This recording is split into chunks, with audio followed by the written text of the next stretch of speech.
It is February 25th, 1996. We were interviewing today Jakob Liwazer, Liwazer. The interviewer is Fran Victor, videographer Bill Harder.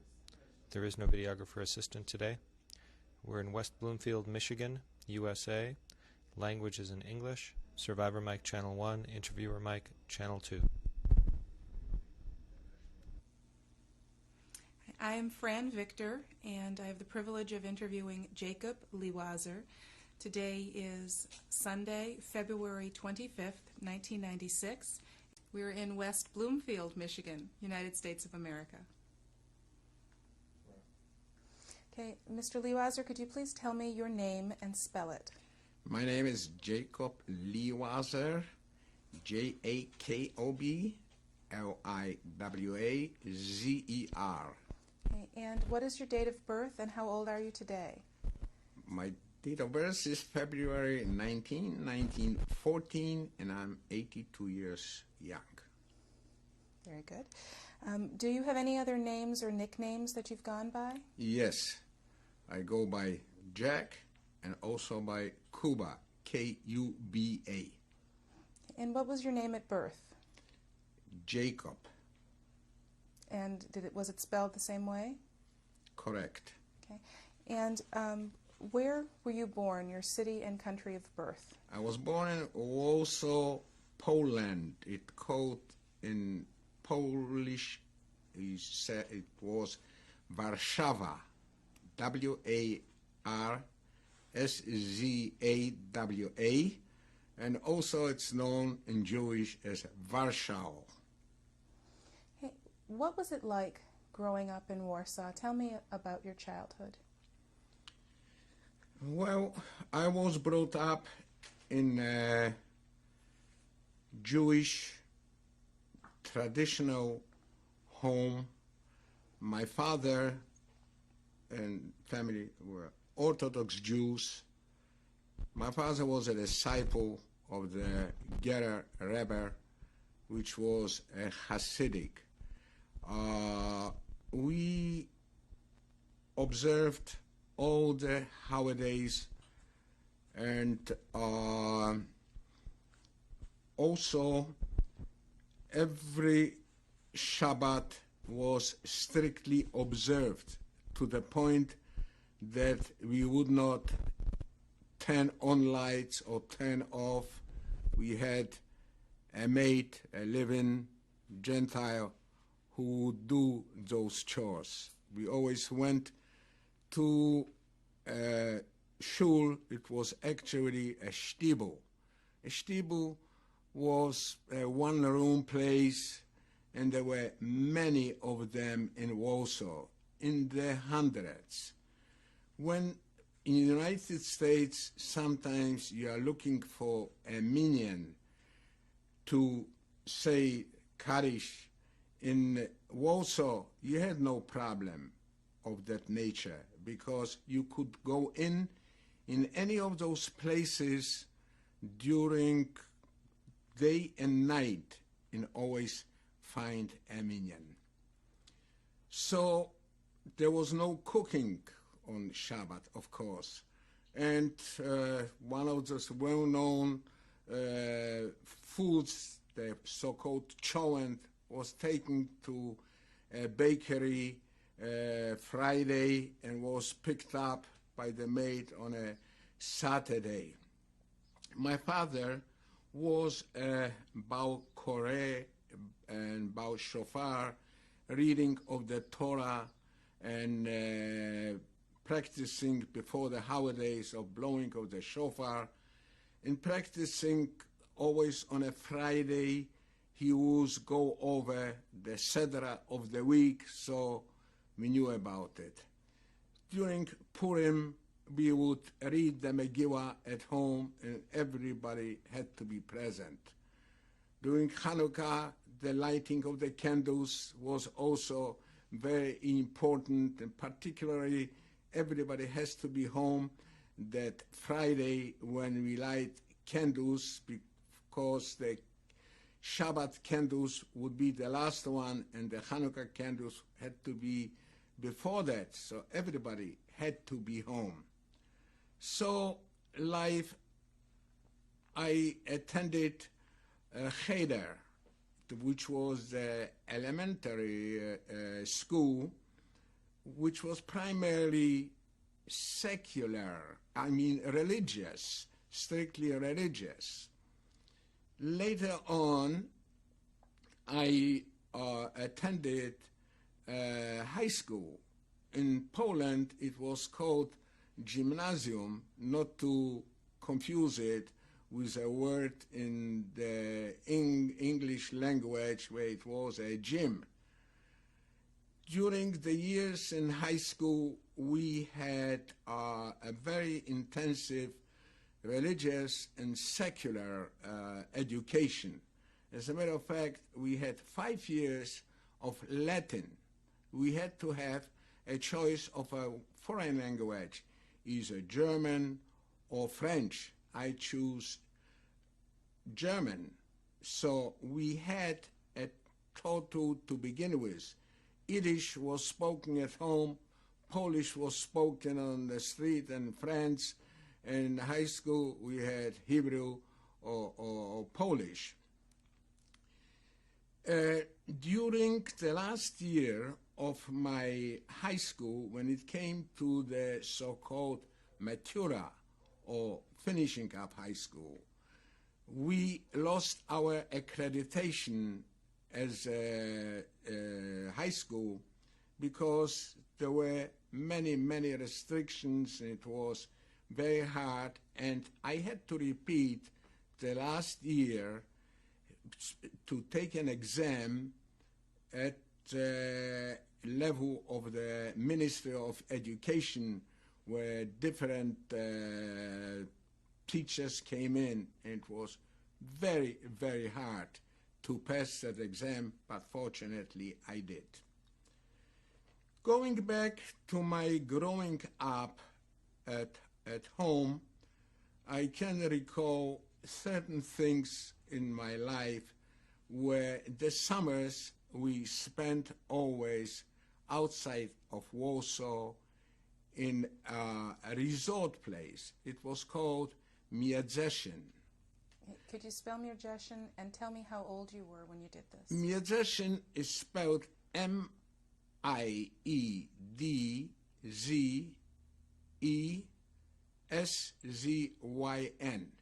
Miedzeszyn was outside of Warsaw, a whole line of different resort places, starting off, I recall the different stations because it was like Miedzeszyn, Falenica, Świder, Otwock. It's very interesting enough because Otwock was a resort place for people who were suffering from tuberculosis. And every summer we had a villa over there. Besides our own, we had probably at least a dozen that we rented out for people. So the minute school ended, they came with a wagon and packed up, because at that time we had no trucks and so forth, and we went for the whole summer to Miedzeszyn. It was a beautiful place. First of all, the air was pure, clean, unbelievable. It put you to sleep. The smell of the pine trees was absolutely unbelievable. Father would always come like Friday, and stay over till Sunday, going back to Warsaw. But we kids, we always stay there. What did you do over there? You played, you were chasing as a youngster, I recall, from my earliest age of 7, 8, 6 years old, up to graduation from high school. As a matter of fact, we always spent our years there. What did you do over there? We chased butterflies, we collected flowers, Very often we would go when it was the harvest of wheat or rye. We would cut the stems and make it's used in here as straw for drinking. We made our own. Also, we were playing different sports like croquet and volleyball and soccer. Life was good, but I cannot say that the masses of the Jews in Poland had that type of a life, because we were fortunate enough to be, we were not rich, but we were still middle class. My father was a merchant in wholesale leather, although he was Hasid. Nevertheless, he was a real Renaissance man who would travel abroad. He would change the usually dress that the Hasidim was wearing into a hat. And in spite of observing kashrut, he was able to stay in Gentiles' homes where he did business by observing, eating,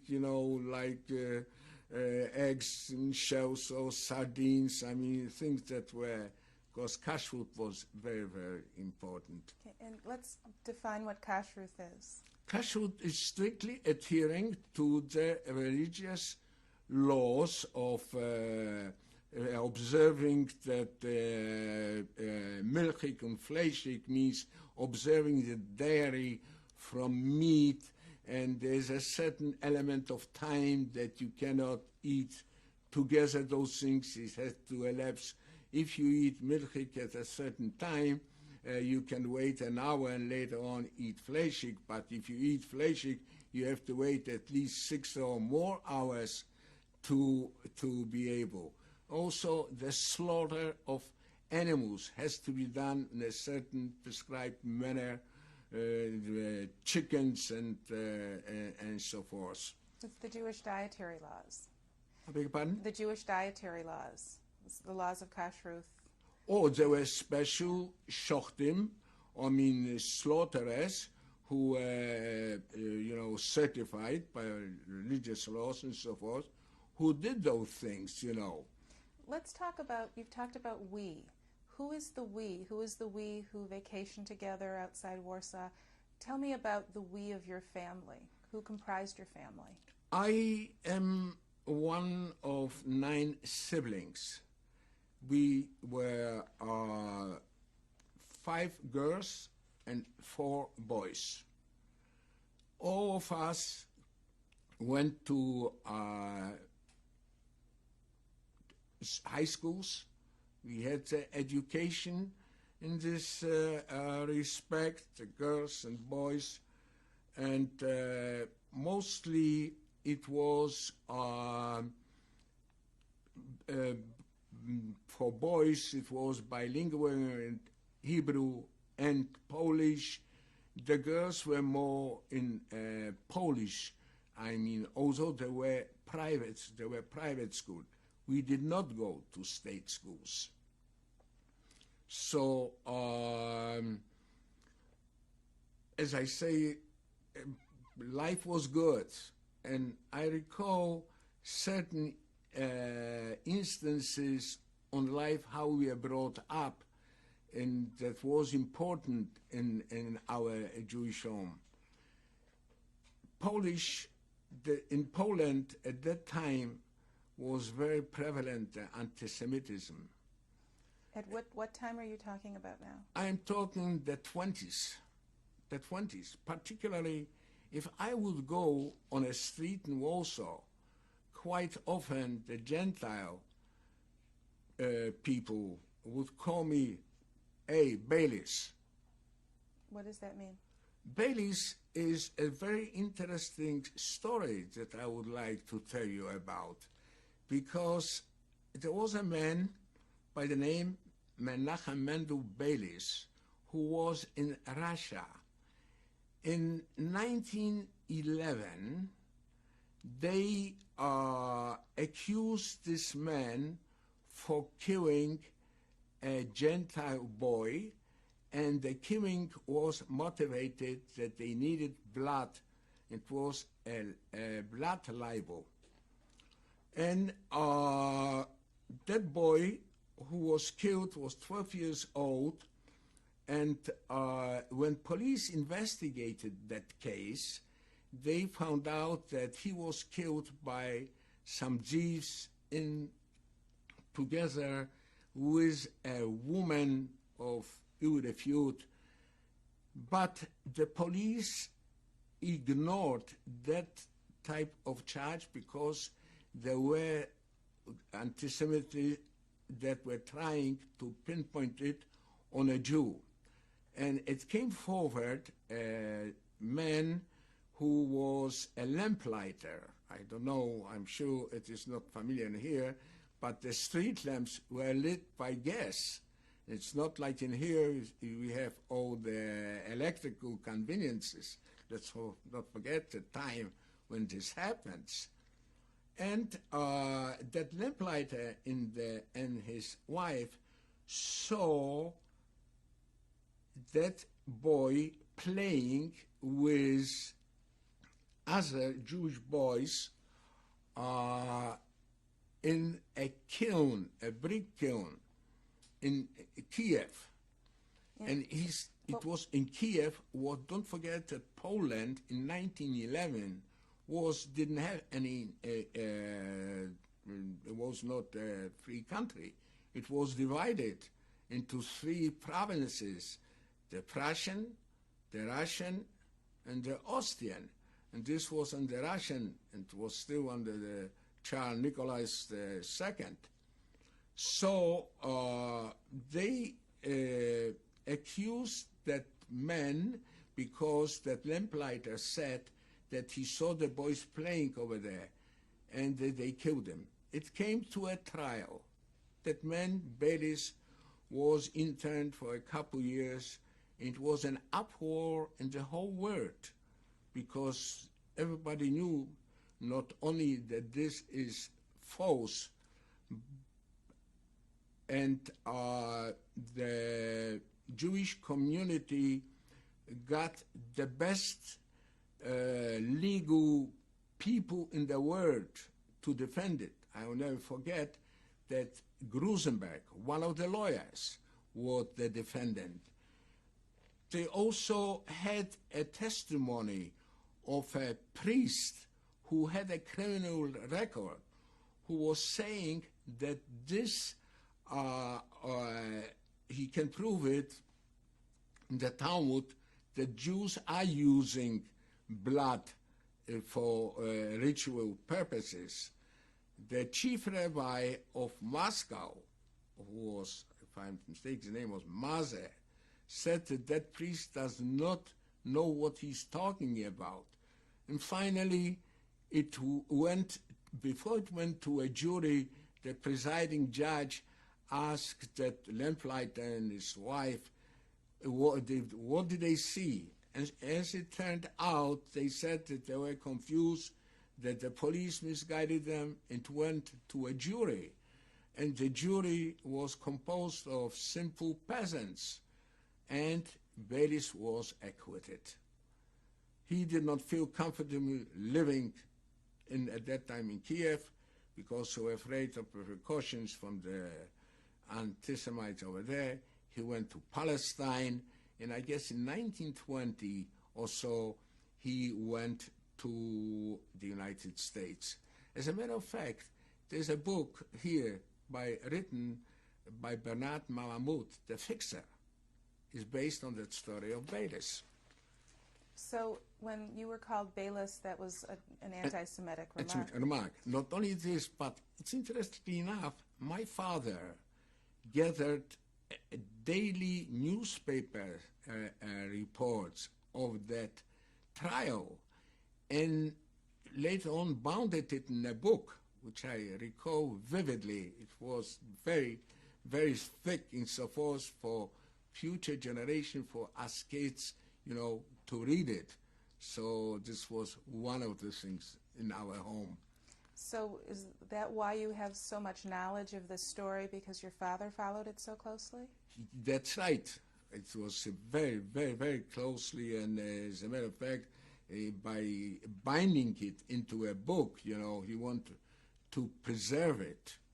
So when you were called Bayless on the street, how did you feel about that? I felt bad, but there was no way of fighting those people. Just there were many at that time in Poland. This political situation was not good. As a matter of fact, they were issuing all kinds of proclamations and the laws. Jews were not able, for instance, to keep the stores open on Sundays. What years are you talking about here? I'm talking between two world wars, between 1914 and 1939, that period of time, particularly in the 30s. What do you remember particularly from that period of time? We were talking about the 20s, so what do you remember personally about that kind of rise in anti-Semitism and the limits that were imposed on you as a Jew during the 20s and early 30s? Well, first of all, I recall, which I get back later on, about my education, that getting into a university, Polish university, was awful hard. They had that numerus clausus and numerus nullus. By that I mean they had clauses not to admit Jews to the universities, and particularly to medical schools, was almost an impossibility. Also, there were fights quite often between Jewish students because they were segregated. They had to occupy in the back of the halls and rooms where they could be sitting. So also I remember the way that was the collections of taxes that was completely different, the laws for Gentile people and Jewish people. If you don't pay up taxes in a certain time without any court orders, they were able to come with a wagon and clean up your store out of merchandise for not paying the taxes. Generally speaking, the atmosphere of the Jews, politically, was not good. Tell me more about, I'd like you to kind of paint a picture for me of what Warsaw was like for you culturally and in terms of neighborhoods. Did Jews live in pockets, or I know there was a very large Jewish community. Tell me about how Jews lived in Warsaw and how you lived in Warsaw. And the Jewish population in Poland numbered over 3 million. Warsaw had a population of 350,000, which was a third of the general population. It was a very thriving community. The masses were mostly religious, traditional Hasidic Jews. We had, culturally speaking, 2 Jewish daily newspapers in Jewish that were well known, the Hind and the Moment. But we have also Nasz Przegląd, which was a Polish Jewish newspaper. We had a fabulous, library. We had a wonderful, well-known synagogue on Tlomackie Street, which makes headlines, which maybe later on I'll tell you what happened to that synagogue. We had writers and historians, and we had a hospital, a Jewish hospital on Chiste. We had an orphanage home on Krochmalna, well-known by the head Janusz Korczak. I'm sure you heard about him, who was and how he perished during the Warsaw Ghetto. In other words, it was a really thriving community. We had great actors like Kaminsky, Ida Kaminsky, and we had from the Habima, the theater that was coming to Poland. We had also well-known, soccer teams. We had Maccabi organizations.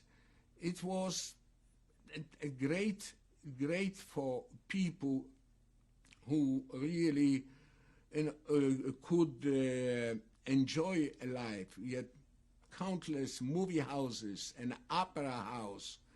What can I tell you?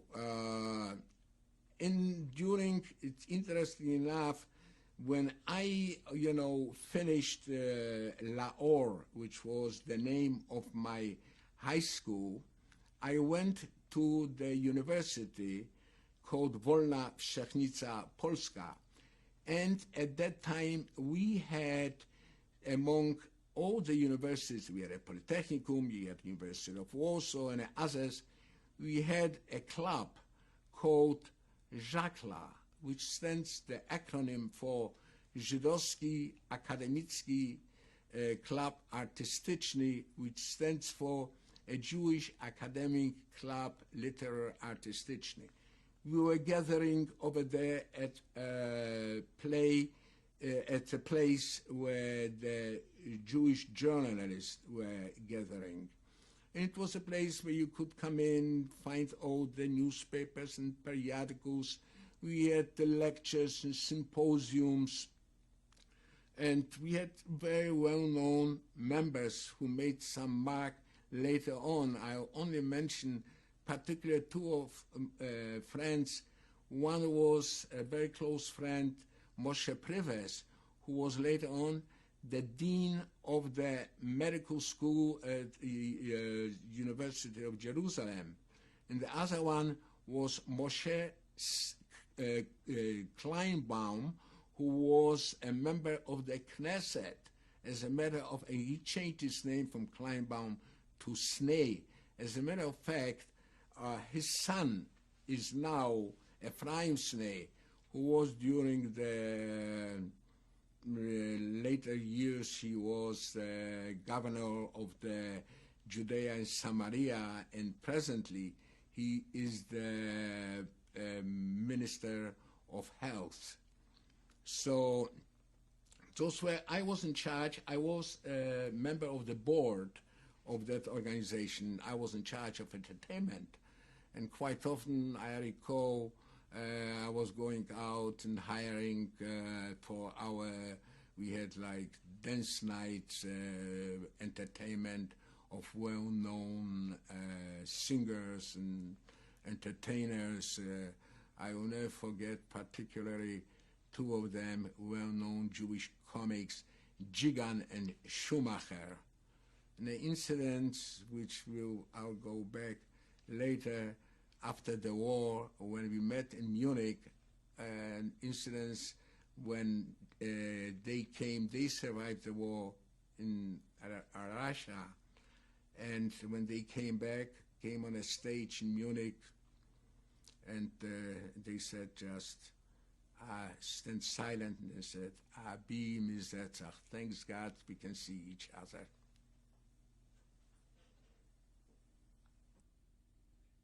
Mr. Liwazer, you painted this portrait of some of what life was like in Warsaw at the time.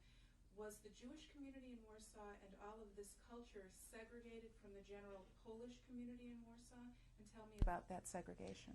Well, it was in Warsaw, we did not have a ghetto per se, but the Jews, not all of them, but I would say the majority of Jews were living in one area of the city, called, like at this time it would have been the north side of Poland. This was, you're still talking about the 20s, the late 20s? 20s, yeah, 30s, and early 30s. 30s. This same, only the time of before the World War One and Two, so 20s and 30s, and you could see the really congregation of the Jews in one area, particularly when it came to high holidays. High holidays, you would see that everybody was going in masses to their shuls and shtibloch, you know. The streets were absolutely deserted. When it came, for instance, other holidays, Purim, you could see the bakeries, the display of those cakes in the windows was a feast for their eyes. So, and we were really segregated from the general populations, except, of course, when you went to the university, was a different story.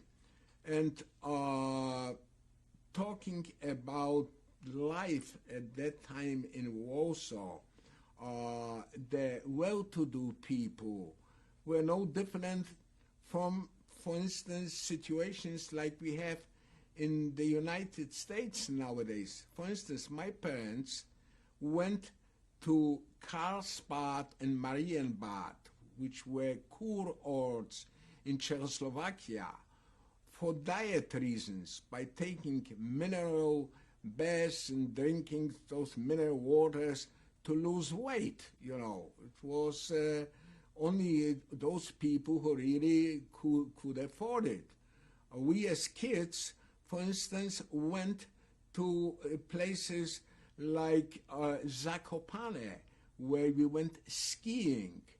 And particularly, I recall, was my youngest sister in the late 30s. We went to Zakopane, and I will never forget an interesting incident. In going in the cable car, we met a couple of other people who was a father and a little boy. And that little boy is asking the father what will happen if that cable snaps. And who was it? This was well-known Mr. Weinreich, who was the head of the IVO in Vilna, the Jewish Wissenschaftliche Institute. Later on, that institute was, the library was transferred to New York and to Israel. And the reason I recall, because that name and his son wrote a fabulous, dictionary, and very, very well known. Where was this resort? Resort was in the Carpathian Mountains, called Zakopane. As a matter of fact, the Pope Paul John II comes from that area. It is was a fabulous place for skiing. Tell me more about your mother and father. You've sketched the portrait of your father as being certainly a learned man, and tell me more about your mother and as well as your father, and what life was like for you with them in your home. Well, life at home was wonderful. First of all, we lived in Warsaw in a very big apartment, and with 9 children, of course, it was always, particularly when some friends would come in, you can imagine that was bedlam. And when you were cooking in the kitchen and brought that soup to the dining room, it was almost cold because we could ride bikes in our hallways. It was a tremendously large apartment. And my father, as I mentioned before, was a merchant and was a very learned man. He was about Korer and Chazan and all them. My mother was a housewife, and of course we didn't have refrigerators. The daily chore was to go with the help and buy fruits, vegetables, meat, and fish, and all those things. Interesting story I will remember as a child was my sister's wedding. The wedding was not in a synagogue, was not in a hall, it was at home. And a week before or whatever, the special cook came in with some helpers, and they were baking all kinds of challah. The bathtub was stuffed with fish floating around, particular carbs. There were Crimean barrels of Crimean apples, and I will never forget, it was in winter. The flowers that were sent by people, Gentile, who my father was doing business with, crystal vases with fabulously smelling lilies of the valley. So weddings always took place at home. What else can I tell you about life at home? We had a lot of friends. We were quite often, besides, of course, going to high school and making our homework, but there was time that we could go out to cafes where we gathered, and there were places where you could go out and have outdoor dancing. It was particularly this Phillips Garden, I will never forget, with an orchestra and fresh air. It was nice. My mother did die of natural causes in the 30s, I guess it was 1931 or 2, and she died of cancer. And this prompted me very much to study medicine, hoping, as a youngster, always, particularly as a microbiologist, we did not know if cancer was caused by microbes or viruses. As a matter of fact, even nowadays, 50 years later, we have no clues how it is. And I was trying to get into a medical school, but I was not able, because as being a Jew, so I went for the study of microbiology, because if you have already 1 degree, you were able to get into university to study medicine. It was easier. Going back to my younger years while in high school, I was always very much impressed by a book that I read by Theodor Herzl, Alt Neuland. And this changed my life. I got involved in an organization of youth called Herzliya, where quite often we would come and talk about, at that time, Palestine, and we would bring in all kinds of speakers. And I'll never forget one speaker in particularly, because he was the deputy of the Polish parliament. In Poland, we had, like in the United States, we have here the Congress and the Senate. In Polish, we had the same. Same was that, like the Congress and the Senate. And one of the representatives of the Polish jury was Itzhak Greenbaum. Itzhak Greenbaum is a man who was a member of the Knesset, and also he is a signatory to the Declaration of Independence. So, and I'll never forget, as a youngster, when he came to, it used to be called a referat, but actually it was a lecture, a symposium and afterwards I was able to hand him over a glass of water or help him with his fur coat, because in Warsaw the rich people were wearing fur coats, but they were covered with cloth on the outside and the fur was on the inside. I want to just get a better idea of your family. I know you're one of 9 siblings. Where do you fall in birth order, and did all of your siblings live in the family apartment to what point? Okay, we had first 4 girls, then 4 boys, and then a girl. The survivors were only my older sister, Dinah, who lives in Israel, and my younger sister, Lisa, who lives in Santa Monica. I was the 3rd from the youngest. In other words, after my sister Lisa, I had a brother, Mirek, and then was me. So I was the 3rd from the youngest. Okay, I want to move along and get to college, and you talked about the college experience and how difficult it was. What year did you graduate with your degree in microbiology, and what happened after you finished college? What did you do? I graduated from the university in April of 1937. And after graduating in 1937, I took over the management of a family-owned apartment house.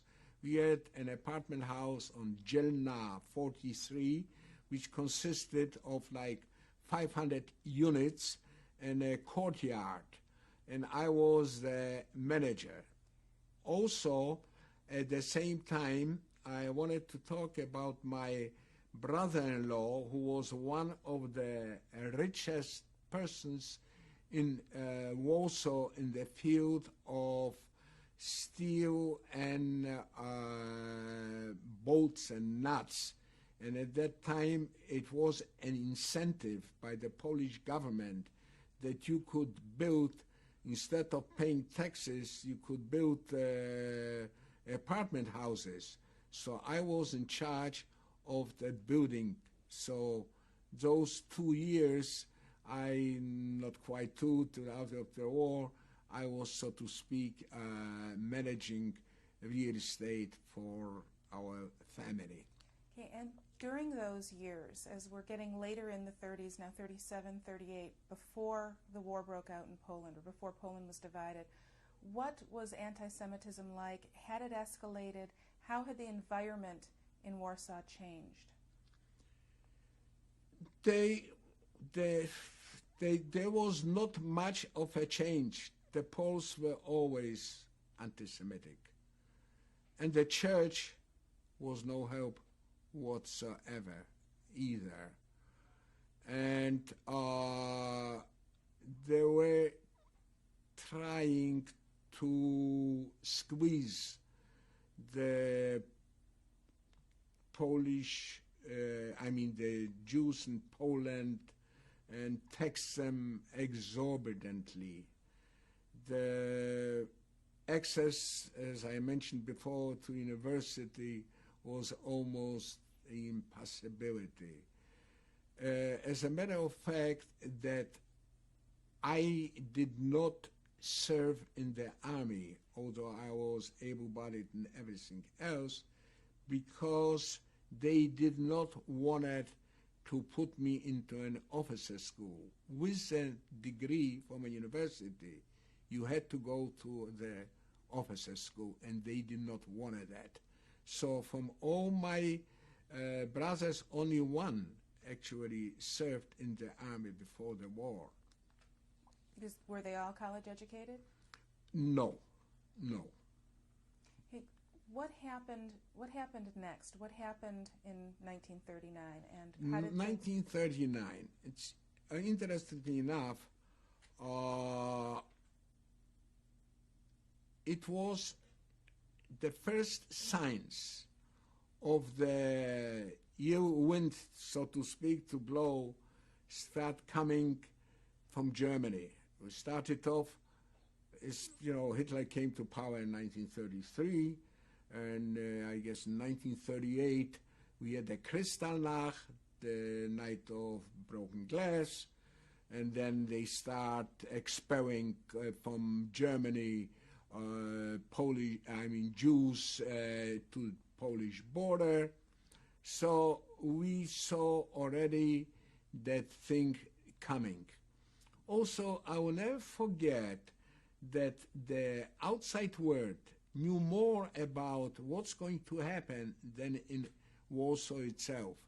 A friend of mine who I went to high school, who went later on to France for his college education, he went to Lyon, École de Tannerie, and from a well-known to-do family, picked himself up and decided to go to Australia.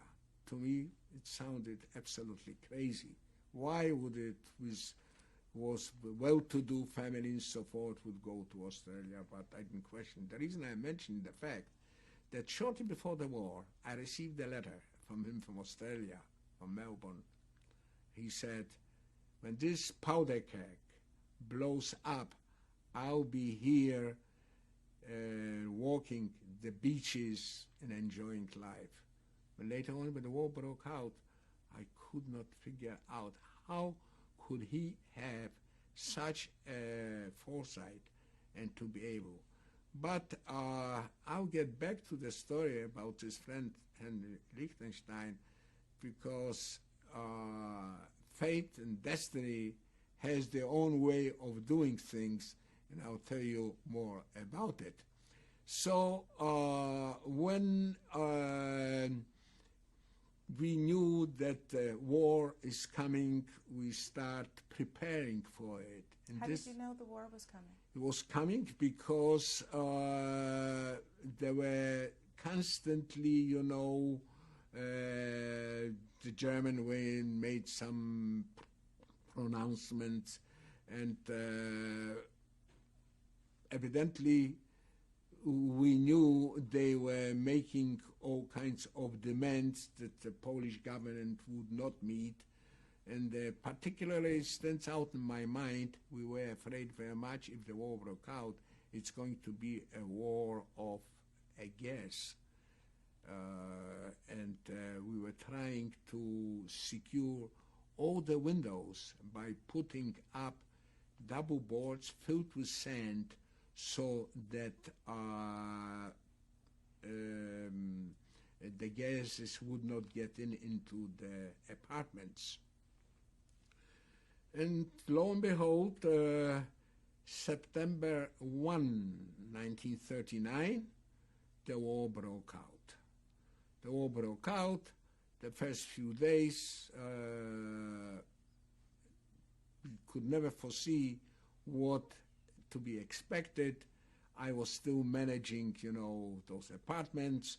I'll never forget, I took a bike, and my brother-in-law had this apartment on the suburbs, Grochowska. In my naivete, because I was still collecting rent, I took a bike because the transportation of the trams were not available, and this was not too far from the lot L-O-T, which was the airfield. And they started to bombarding, and it was a 5-story building, and there were mostly Gentile people, and everybody ran down into the basement and standing and saying, "Oh, Jesus Christ, Jesus Christus," praying, and I could feel the walls, shaking. And as fast as I could, I ran back home. The first few days were, of course, bombardment and deprivations, and then the mayor of Warsaw issued a proclamation that all able-bodied individuals should go east and cross the river Prague.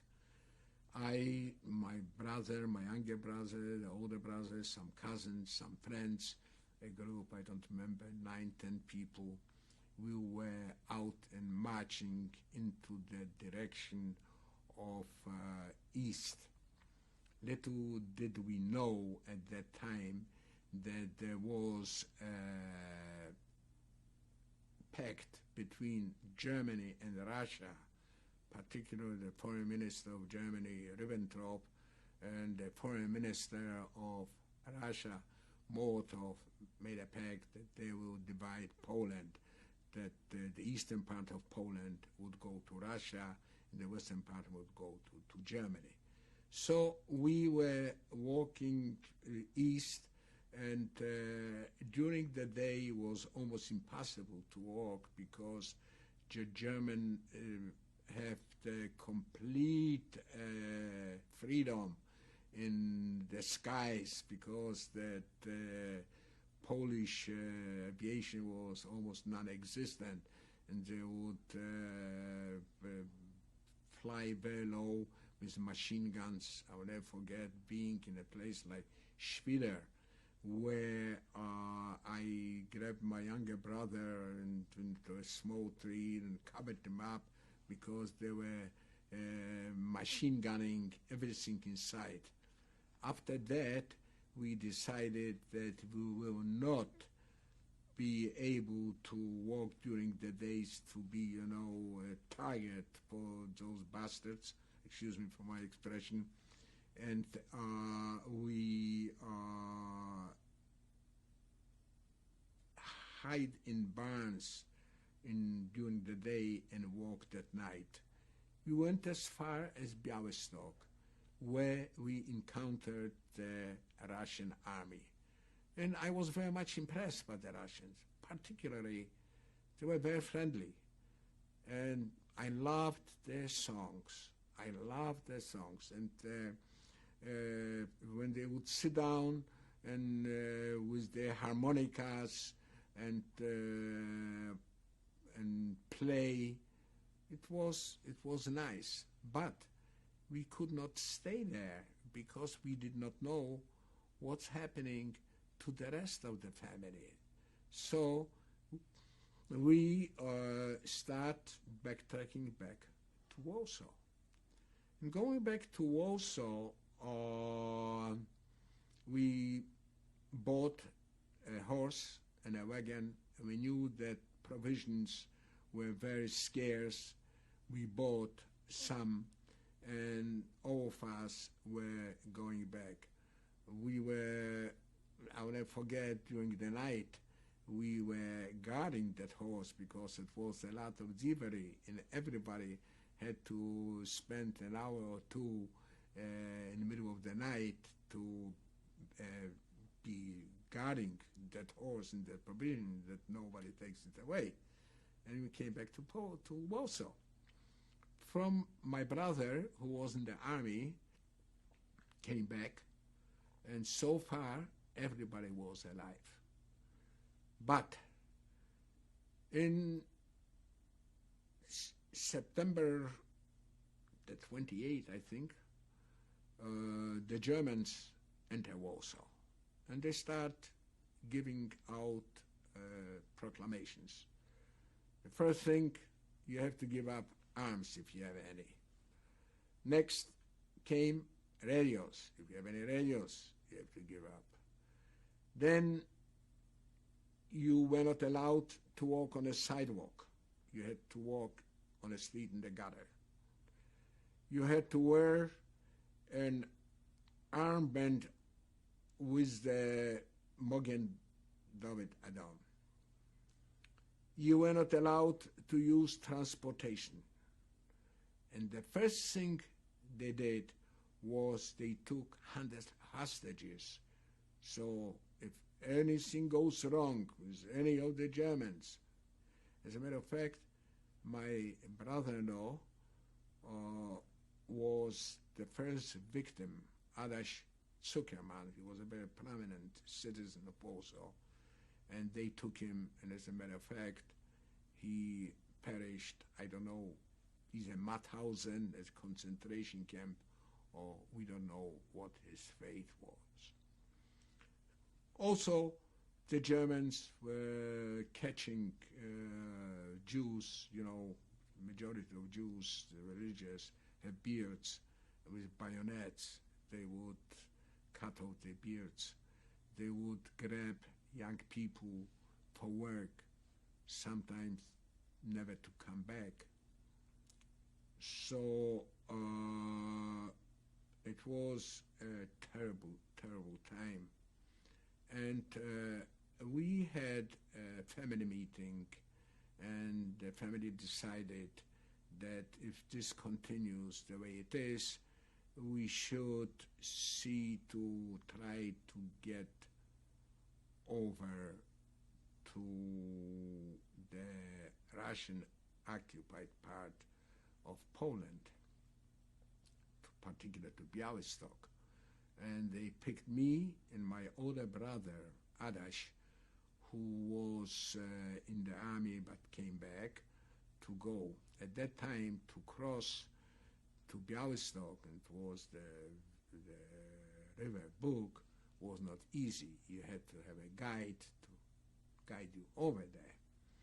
And we were able to make it.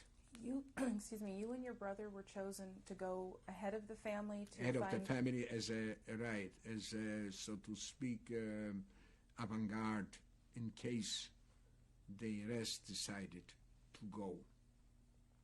Of course, communications were bad, between the German and Russian side. Here and there, new people came, you could find out certain things, but there was no mail or any telephone in that respect. So you and your brother went to Białystok in the end of September of 1939. And correct. What happened from there? What happened from there? We lived in one room where we was a family, and it was a waiting game in the beginning. But then the Russians were smart, and they said they wanted to see with what kind of element they are dealing in here. And they made a proclamation that everybody has to take a Russian passport and to declare himself as a Russian citizen. The ones they don't want to take the passport can go back to Germany. There'll be transport, they'll take him back. I always had a sixth sense and a premonition, what's happening, what's going on. And I did find out from somebody that, so to backtrack for a minute, I will continue with it after a while. We left off in late 1939. You and your brother were in Białystok, and the rest of your family was in Warsaw. Is that correct? That is correct, except that my younger sister married my brother-in-law, Paul, and they came over in late 39 to Białystok. As I mentioned to you before, the Russian said about taking the passport, and whoever did not take goes back to Warsaw. I did not want to take the passport for reasons that, from what I knew, I was afraid that I'll be stuck with Russian citizenship, and I will never be able to see my family. So that's the reason why I registered to go back, but I had no intention whatsoever to go back and see how things will play out. Sure enough, I got wind of that that night on the railroad station were cattle cars in the hundreds, and I knew that something is going to happen. So at that time I said, to my brother and sister-in-law, let's hide, let's not be at home where we are registered because something is fishy here. Sure.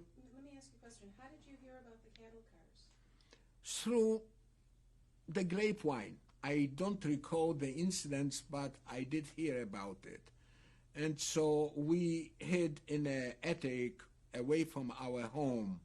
I forgot to mention before that my brother, who I originally came, he had a girlfriend in Warsaw, and he went back to Warsaw. So at that time, we were only the three of us, my younger sister Lisa and Paul. And sure enough, next day we heard about what was going on. They picked up all the people that registered to go back. So this was indicating to the Russians that there's an element that they cannot rely as a Russian citizen, and ship them all to Siberia. But interest enough is that the people who went to Siberia, by their fate, they survived the war. And a number of them were very well known. If I only mention Menachem Begin, who later on was the prime minister, although he was not in that particular action because he was actually born in Brest-Litovsky, but he went to Warsaw, and when the German occupied Warsaw, he went to Vilna. And in Vilna, the Russian arrested him and sent him to the Arctic for hard labor. And he survived, interestingly enough, by being a Polish citizen. And in Russia, in 1942, they formed a Polish army, the Armia Krajowa. And from there, that Polish army, as a matter of fact, went to Israel, to Palestine. And so how he was able to survive. And talking about that, an incident comes to my mind that when my sister was in Israel, as I digress just for a minute, they went and they had originally orange groves, Pardeisim. But it was very hard during those years to make a living. So my sister was cooking dinners and making it for the Polish soldiers in that army and making a living that way. Now, I go back to my situation when I was hiding in that attic. I was hiding over there for almost 3 weeks, and it was very costly to get people to bring us food and so forth, but we couldn't go on. And then through the Money Speaks, I was able to buy a passport. What year was this that you were in hiding in Bialystok? End of 39. End of 39. And at that time, while I had already passports, I was able to go walk the streets and so forth. But at that time, the Russians said that although we had passports, but we were, so to speak, not real Russians. We were more like second citizens. And we could not leave 100 kilometers close to the border. So we had to leave Bialystok. At that time, all the three of us, we went to a little city in the Ukraine called Sarnia, Sarnia. It was a little beautiful city, and a lot of Jews were there. And I took at that time a job as a head of I fell back on my education, and to be head of a lab, microbiology. Now, Sarnia was in the Ukraine. Ukraine. And you were able to get a job there and to travel fairly freely at this time? From that time, not freely. I mean, just to certain area that if you had a job or a paper and so forth, it's interesting talking about travel freely. It wasn't so freely travel because quite often the Russians, particularly on railroad stations, they would, if you were going, they would see if anybody it seemed to them a little bit out of ordinary and so forth. They would take him in and interrogate him. I fooled them one time because I personally belonged to a pretty well-to-do family, and this was not suiting well with the Russians. So I prepared my own biography, which I carried in my pocket. And I told them that my father was a worker, my mother was this and that, you know, just, and I was once stopped, and they searched me, and they read it, and they let me go, you know. So in Sani, if I would have remained, Father, if I would remain in Sani, I wouldn't be sitting with you, telling you the story. But nobody survived in that little city. So in Sani, I have to go back to another situation which is very, very important because it tells you the story of many, many Jews. I heard that in Vilna, which was at that time Lithuania, there was a Japanese consul who was issued certificate to Jews to travel to Japan, and a lot of people took that advantage of it, and they went from Vilna through Russia to Vladivostok, from Vladivostok to Kobe, and then Shanghai. As you probably recall from recent history, Kobe is a place we had that great earthquake just very recently. Many, many people perished. So a group of my friends went that way, and as a matter of fact, later on from Shanghai, went to Australia and survived, you know, the war years.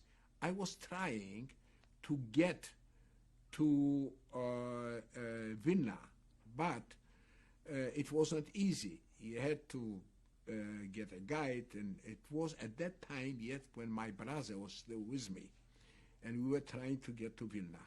This is still 1939? 1939. And the right. rest of your family was still in Warsaw? That is correct. So I went with my brother and my cousin, a couple other friends, to a place close to the border to Lithuania, trying to get to Vilna to take advantage of what I heard about it. And we hired a guy,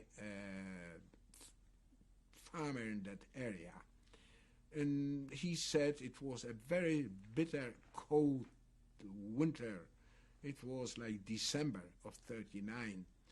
And finally, after 2-3 days of hiding, he said, tonight is a good night to go. There's no moon. Let's go. And we went on a sleigh, the group of us, to smuggle the border. It was close to the well-known place, which Aishishok, that was a famous yeshiva there. And we're going with that sleigh, riding in the middle of the night, and my heart is not in it. Somehow I have that premonition that something is going to go wrong. And at that time I said to my brother, Arash, let's get off. Something is not right. Oh, no. And so forth. And here, all of a sudden, I see from far very, very dim lights, and something is coming in our direction. And the lights are getting brighter and brighter and closer, and all of a sudden, we find ourselves surrounded by an army truck with soldiers, and they stopped us immediately, jumped off, and said, Ruki Bier, arms up, and they start searching us. And they took me as head of the gang because I was wearing at that time a Polish not uniform, but in a leather jacket, like What army was this? was the Russian army. But my jacket was a Polish, so that's the reason they took me as the head of that group. They brought us back to the city. They searched us. They took away whatever they wanted of it, and we were lucky enough. We spent only one night in jail and let us go. So this was the escapade that did not materialize, and I was not able to join my friends in the first escapade to get to Kuba and to Shanghai. So we went back. Let's go back to Sarny.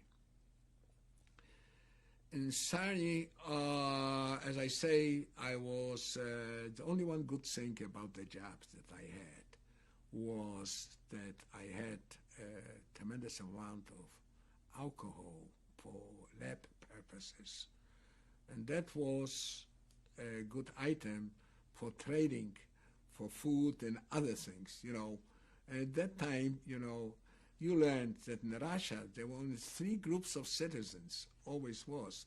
And what were the 3 groups? That was the ones that were in jail, the ones that are going to be a jail, and the 3rd group was that are in jail. Because I mentioned this because it was not quite kosher about utilizing the alcohol for purposes others, but was at that time just survival. In the meantime, my sister, my brother-in-law, who was an electrical engineer and who had his schooling in Prague, Czechoslovakia, he was an electrical engineer, got a job in Kaunas, Lithuania. Could you spell that for me? Kaunas.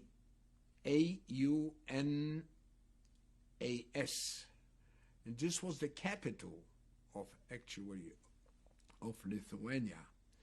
And I cannot recall the exact chronology of it. If they sent me some papers or I did, anyway, at that point in time I didn't want to separate from them, so I tried to be closer to them, and I was able to get a job as a lab in a city called Šiauliai. Šiauliai was a small city in Lithuania. And what year is this now? This is now the year 1941. As a matter of fact, it was June of 41. How do you remember the month? I'll tell you why. So exactly. The reason it is because it was 2 days before the war broke out between the Germans and the Russians, as you probably recall, and it was June the 22nd of 1941, which is engraved in my memory. Listening to the radio broadcast at that time where Molotov declared "Pobieda будет za nami," and the victory will be with us. So here I am. I am in a shovel, in a city without a language. I didn't speak Lithuanian, without friends, without money. And the first thing you do, of course, as you always do as a Jew, I got myself into a Jewish family. The first night being in that city, when the Germans came in, they were going around with Lithuanian police and getting men out. Of course, what happened to a lot of them, I don't have to tell you. But as I mentioned to you before, I always had that sixth sense that danger, look out. So they were coming.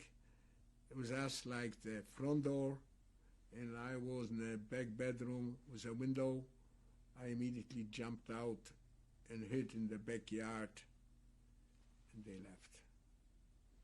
So I was able to survive. What did happen to the men who they took?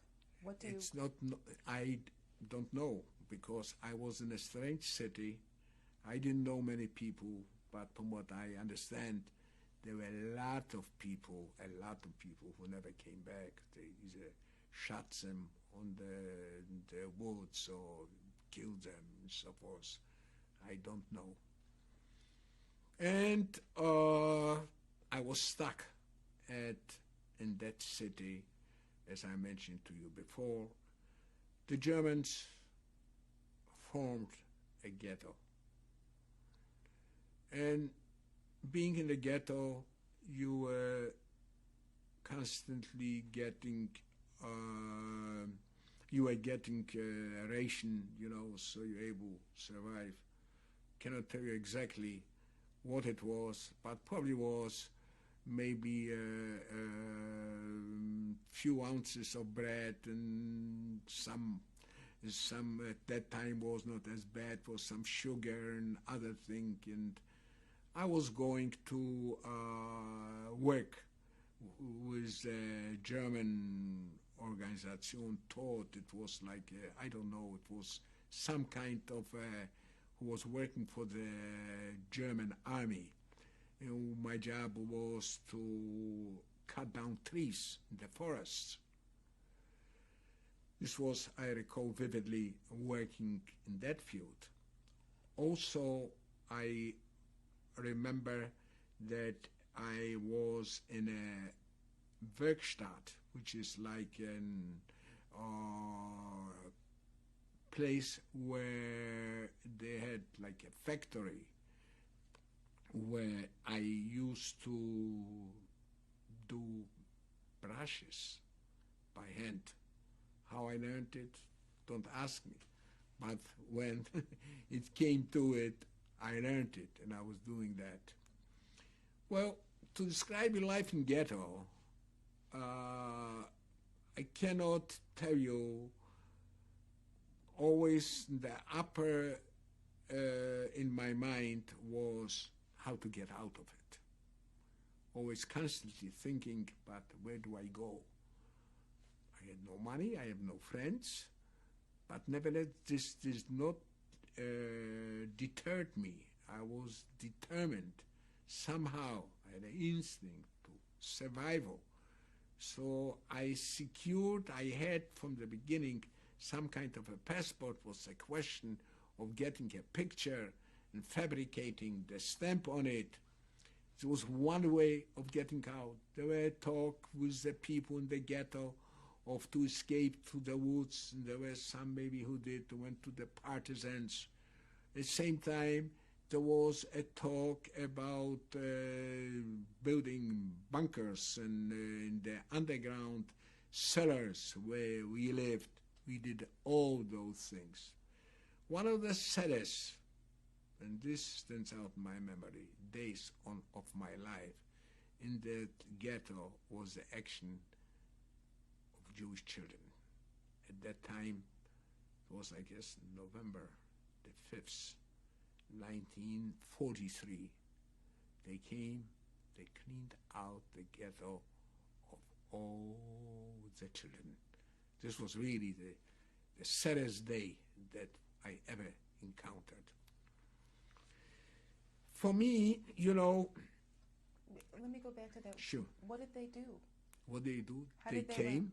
They came to each house in the ghetto, and they took all the children, regardless of age, and took them away. And of course, what they did with them, at that point we didn't know, but we know they all went into the gas chambers, or other way, they got killed. The bestiality of that regime, I mean, there are events that defy description. So it really was a sad day in my life. Well, we were from the ghetto. We were working in those places, and this was outside of the ghetto. So we were marching in columns in and out. And this we is still you and your sister and brother-in-law? No, at that time I was by myself. My sister and brother-in-law, they were in Kaunas, and I did not know the fate and what was going on, which will come back later and tell you what happened to them. But I had no communications. The minute I arrived to Shavu and the war broke out, this was the end of that whole, communication with them. And did you have any communication with your family in Warsaw at this time? None whatsoever. So you were, once the war broke out, you were completely alone, and you did not have any, you didn't hear from them again? That is correct. That is correct. In the retrospect, I'll tell you that I was able to maybe survive. I contributed to it that I was by myself. I didn't have any responsibilities of wife, children, I was strict on my own. But it was a hard, desire to survive one way or the other. I was constantly thinking about my sister in Israel. It was a place to go, although we know maybe everybody else would survive. But I had to wait till the end of the war. And your sister, who was in Israel, had gone to Israel when it was Palestine before the war even broke out, correct? That is correct. That is correct. So it's now 1943, 43, I'm sorry, Correct. 1943, and you're in Šiauliai, in right. Lithuania. Right. What happened from there? In 1943 in Šiauliai, we were there up to probably sometimes in the middle of 44 and so forth. Then one day I decided, no matter what, I'm going to run from the ghetto. And while being, because it was, again, somehow I knew that the next few days it's going to be the action. So no matter what, I said I am going to go. But little did I realize at that time that every other inmate of that ghetto, of the Werkstatt and so forth, was looking out for the other not to. Because they threatened, they will, if somebody escapes, there would be, some repercussions. I can't blame them. But again, if you made up your mind. So going out of that, I took off my, I was wearing that Magen David on front, as you probably know, and also Magen David in the back. I took those off, and I started running from that column and out. And some of my own people reported me and dragged me back in, and I was brought into the commandant of the ghetto. I'll never forget it. I was stand with my head to the wall, and they cocked guns or rifle, I don't know, and I thought that would be the end of it. But fortunately, as I say, that commandant took somehow a liking to me and let me go and make me his adjutant or valet, or to shine his boots or help him and so forth. Because it was already next day, the ghetto was liquidated, and we were shipped to Stutthof. Stutthof was near Danzig. If Danzig, Danzig in Polish was Gdynia. This was a city where it was annexed by the Germans. How were you shipped there? How we went into cattle cars without light, without facilities whatsoever, packed in like sardines. Somehow we came to Stutthof. Stutthof, as far as I can recollect, was one of the worst places during my whole war years. In the first place, the work that I was doing there was carrying 200 pounds of wheat or rye sacks into a warehouse that was on the 4th or 5th floor, and the SS guys were going after you to run. It was a very small staircase running and hitting you with a strap, particularly trying to get into your eyes. And I will never forget, I lost my glasses at that time. Fortunately enough, in Stutthof, we were only 3 weeks. Of course, the being over there was pure hell. In the morning, like was being an appel, like you have to be count, you have to be 5 o'clock, standing outside. I mean, our dress, I have to tell you what it was. And as I mentioned, we were fortunate that they shipped us to Dachau. Okay, we will continue.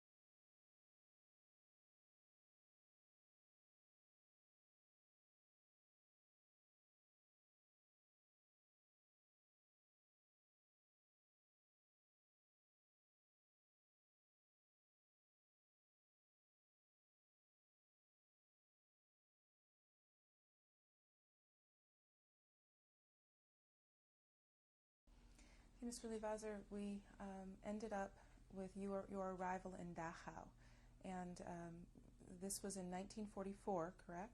That is correct. Tell me about your arrival in Dachau and your experience there. Well, the first thing that I noticed was the entrance to the Dachau, which said, Arbeit macht das Leben süß. In translation, that works makes life sweet. They took us in. At that time, if I am not mistaken, we were still civilian clothes, and that said to strip naked. We got issued their, I don't know if it was paper or some synthetic fabric, those stripes, pants and jackets.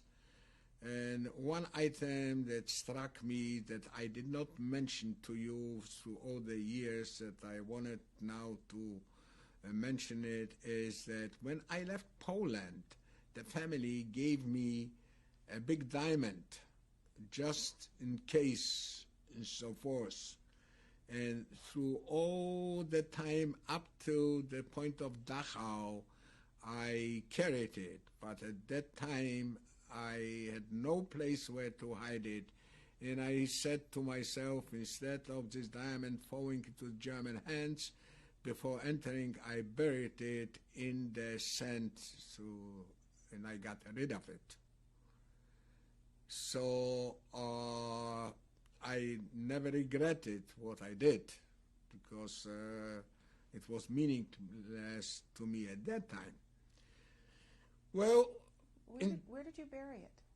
Into the wherever I was, and when we were sitting to get our clothes on the outside on the ground in Dachau. I just buried it someplace. I would not even remember where, but I did get rid of it.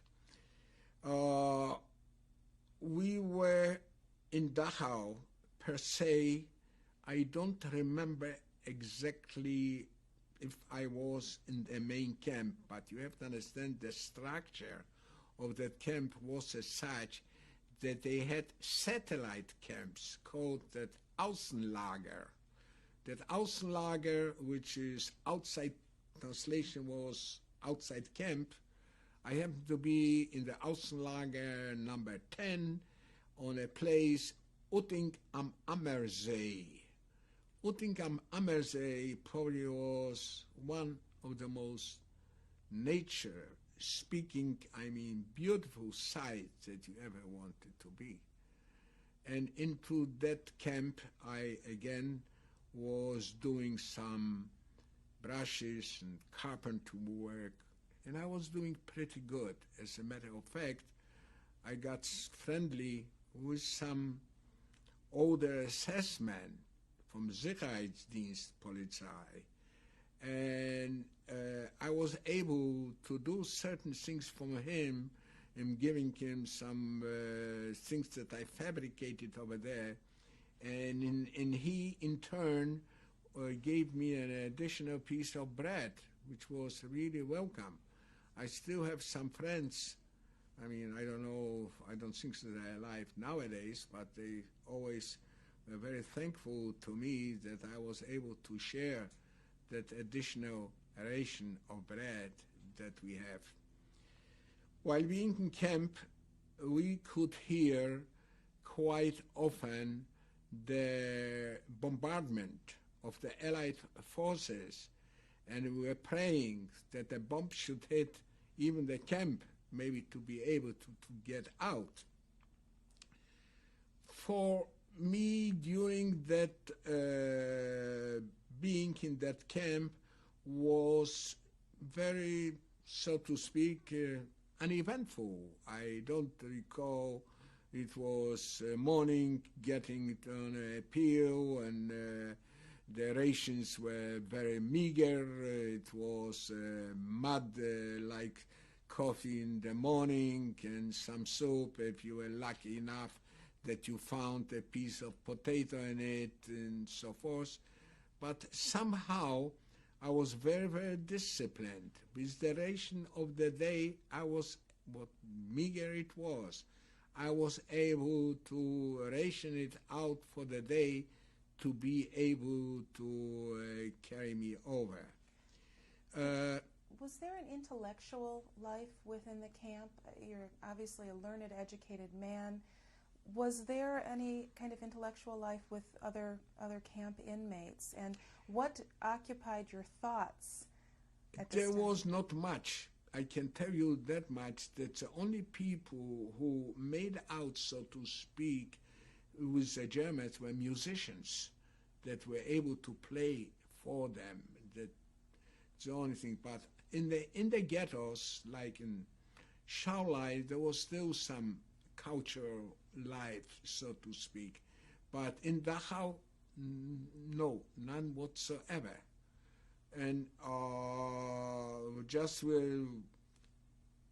never was able to observe any religious services or think about kashrut, or we didn't know when holidays were, except that quite often from previous experience, all the actions that took place, most of the time took place on Jewish high holidays. They knew they had advisors, of some of the Meshumodim. You know what a Meshumet is? A Meshumet is a convert who were guiding them in certain. And I knew that from past history that greatest troubles that befell the Jewish people were from this type of person, a Meshumet. Did you still have a feeling of hope that this would all end and that life would resume the way you knew it? And what was going on inside of your head and your feelings? Somehow or another, I was always optimistic that I will survive. I could not think of the picture what's going to happen after the war. Of course, we had very bad reports while being in the shovel, what's going on in other concentration camps and ghettos and so forth. But the extent of that catastrophe, and we could never visualize it. I was only thinking at that time about somehow getting to Israel, because I knew that this would be my anchor. If anybody would survive that whole Holocaust period, they would definitely get in touch with my sister Dinah, and this way we will be able to get together. Was it difficult for you not knowing what happened to your father and the rest of your siblings? And it was very difficult, but I will tell you one thing. I want to share with you a situation about my brother-in-law, Paul, that was, interestingly enough, he had his family in Warsaw, although he was outside of, and he was from another city, Rypin, R-Y-P-I-N. And I intercepted, while we were still in Białystok, a letter. At that time was still some semblance of communications from him, where they informed him about the death. I don't recall, was it his mother or his father, but I didn't want to share that information with him, because I figured out it's not going to do him any good. Why worry about it? Soon enough he will find out. And I never told him about it till, of course, after the war. So while we are still in Dachau, I'll never forget this, April the 26th, 1945, they decided to liquidate all the Außenlagers, brought them back then into the main camp, to Dachau. At that time was already chaos. Chaos in this respect, that the left hand didn't know what the right hand was doing. I saw many dead people lying around on the street of the Dachau. And lo and behold, who do you think I bumped into from a different camp in Dachau? My own brother-in-law, Paul.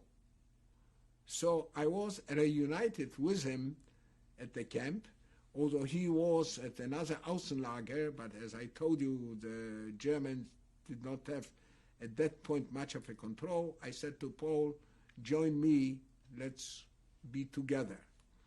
They took us out and so-called death march. We were walking in the Alps. I don't have to tell you how beautiful the Alps are, although I visited the Alps after the war and so forth. But it is, we were walking aimlessly, not only Jews. Not too far from us was a group of Greeks that was interned in Dachau. We were walking in columns with SS surrounded us, with dogs, and food, I don't recall whatever we got. And on May the 2nd, they herded us into the woods. And although it was already May, and most of the time it is spring and the weather is great, but at that time, like nature was against us. It was heavy, heavy snow. But because we were marching in the all day, we couldn't care less. I fell asleep in the snow and not knowing what was going on, except when I woke up in the morning, I didn't hear any barking of dogs. I didn't see any assessment. So I said, what's happening? What's going on? So Paul and I, we ventured outside of that surrounding. and not too far from the highway, I saw tanks with American Army, with their helmets. And it was a sight that you really, I have no words to describe it. The first thing they did, they threw to us, two of them, we had chocolate and cigarettes, and this was the day of our liberation from that camp.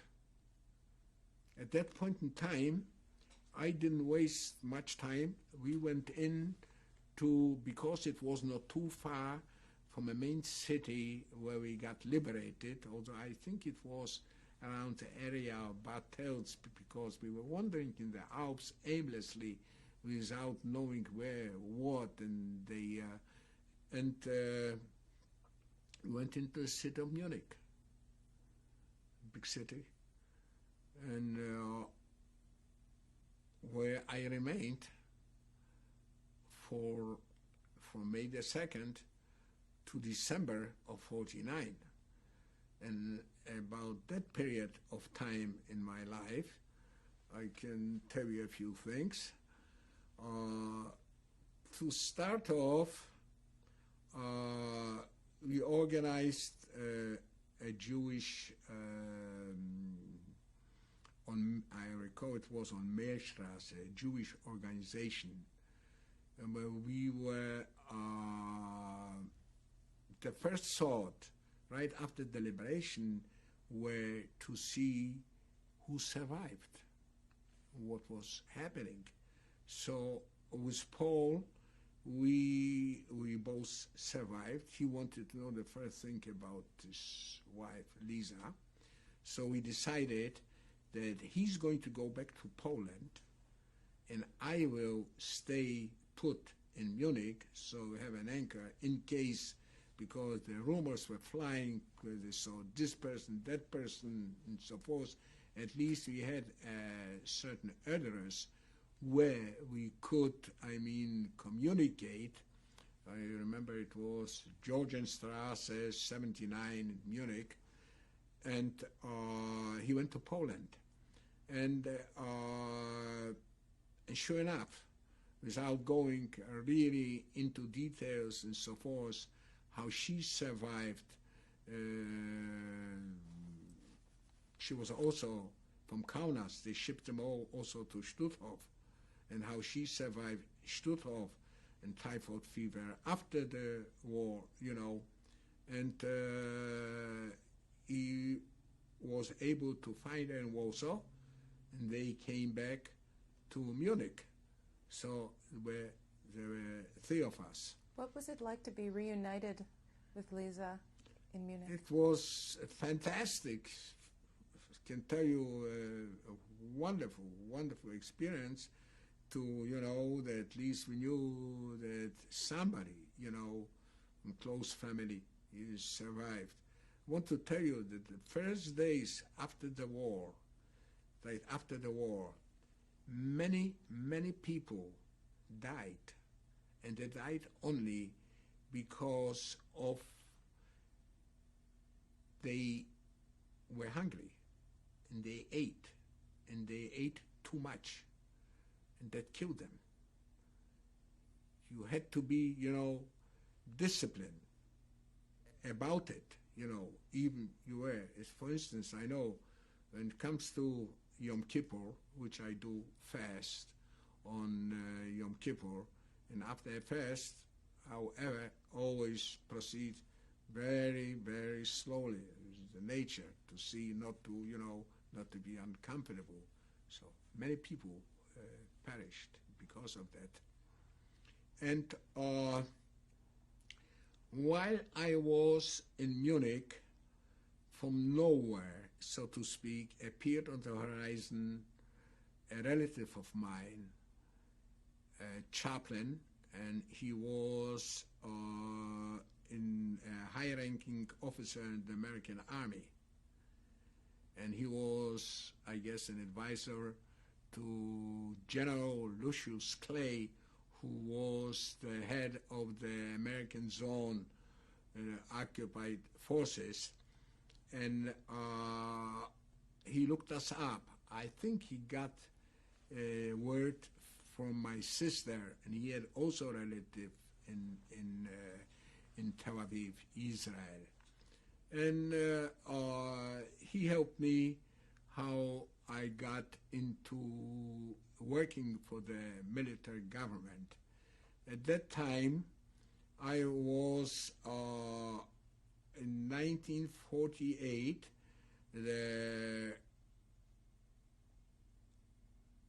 were able to transport displaced persons from Munich, Germany, to Marseille in France, through Strasbourg, where ships, Jewish ships, were bringing in the tens of thousands of displaced persons to Israel. How did you get involved in this movement of displaced persons, and why was this a choice that you made? Well, while I was living in Munich, Germany, I lost my desire to pursue my education in microbiology, and actually I needed not to be cooped into a lab and research with being by myself. I needed that outside tumult, the outside people to be with, and I was, so to speak, floating around, and I always had a great desire for travel. And as a matter of fact, I want to mention to you an interesting fact that still in 1945, after the liberation, I made my first trip to Italy. And interestingly enough, why I made that trip, and what happened was that in Germany, you have nationalities from all over the world. Not only were Jews, but there were Italian and French from the resistance and everywhere. And the United States were trying to accommodate all those people of their origin to get back to their places. So a friend of mine and I decided to go to Italy. And the reason we went to Italy is, first of all, we didn't have any money. And the travel was, so to speak, free if you said that you are from Italy or you are from France, I mean, on those trains. So you could get, although they were not comfortable like here, still was like cattle cars and so forth. And at that trip, I recall purchasing a skin of an animal which is at the moment escaped me, but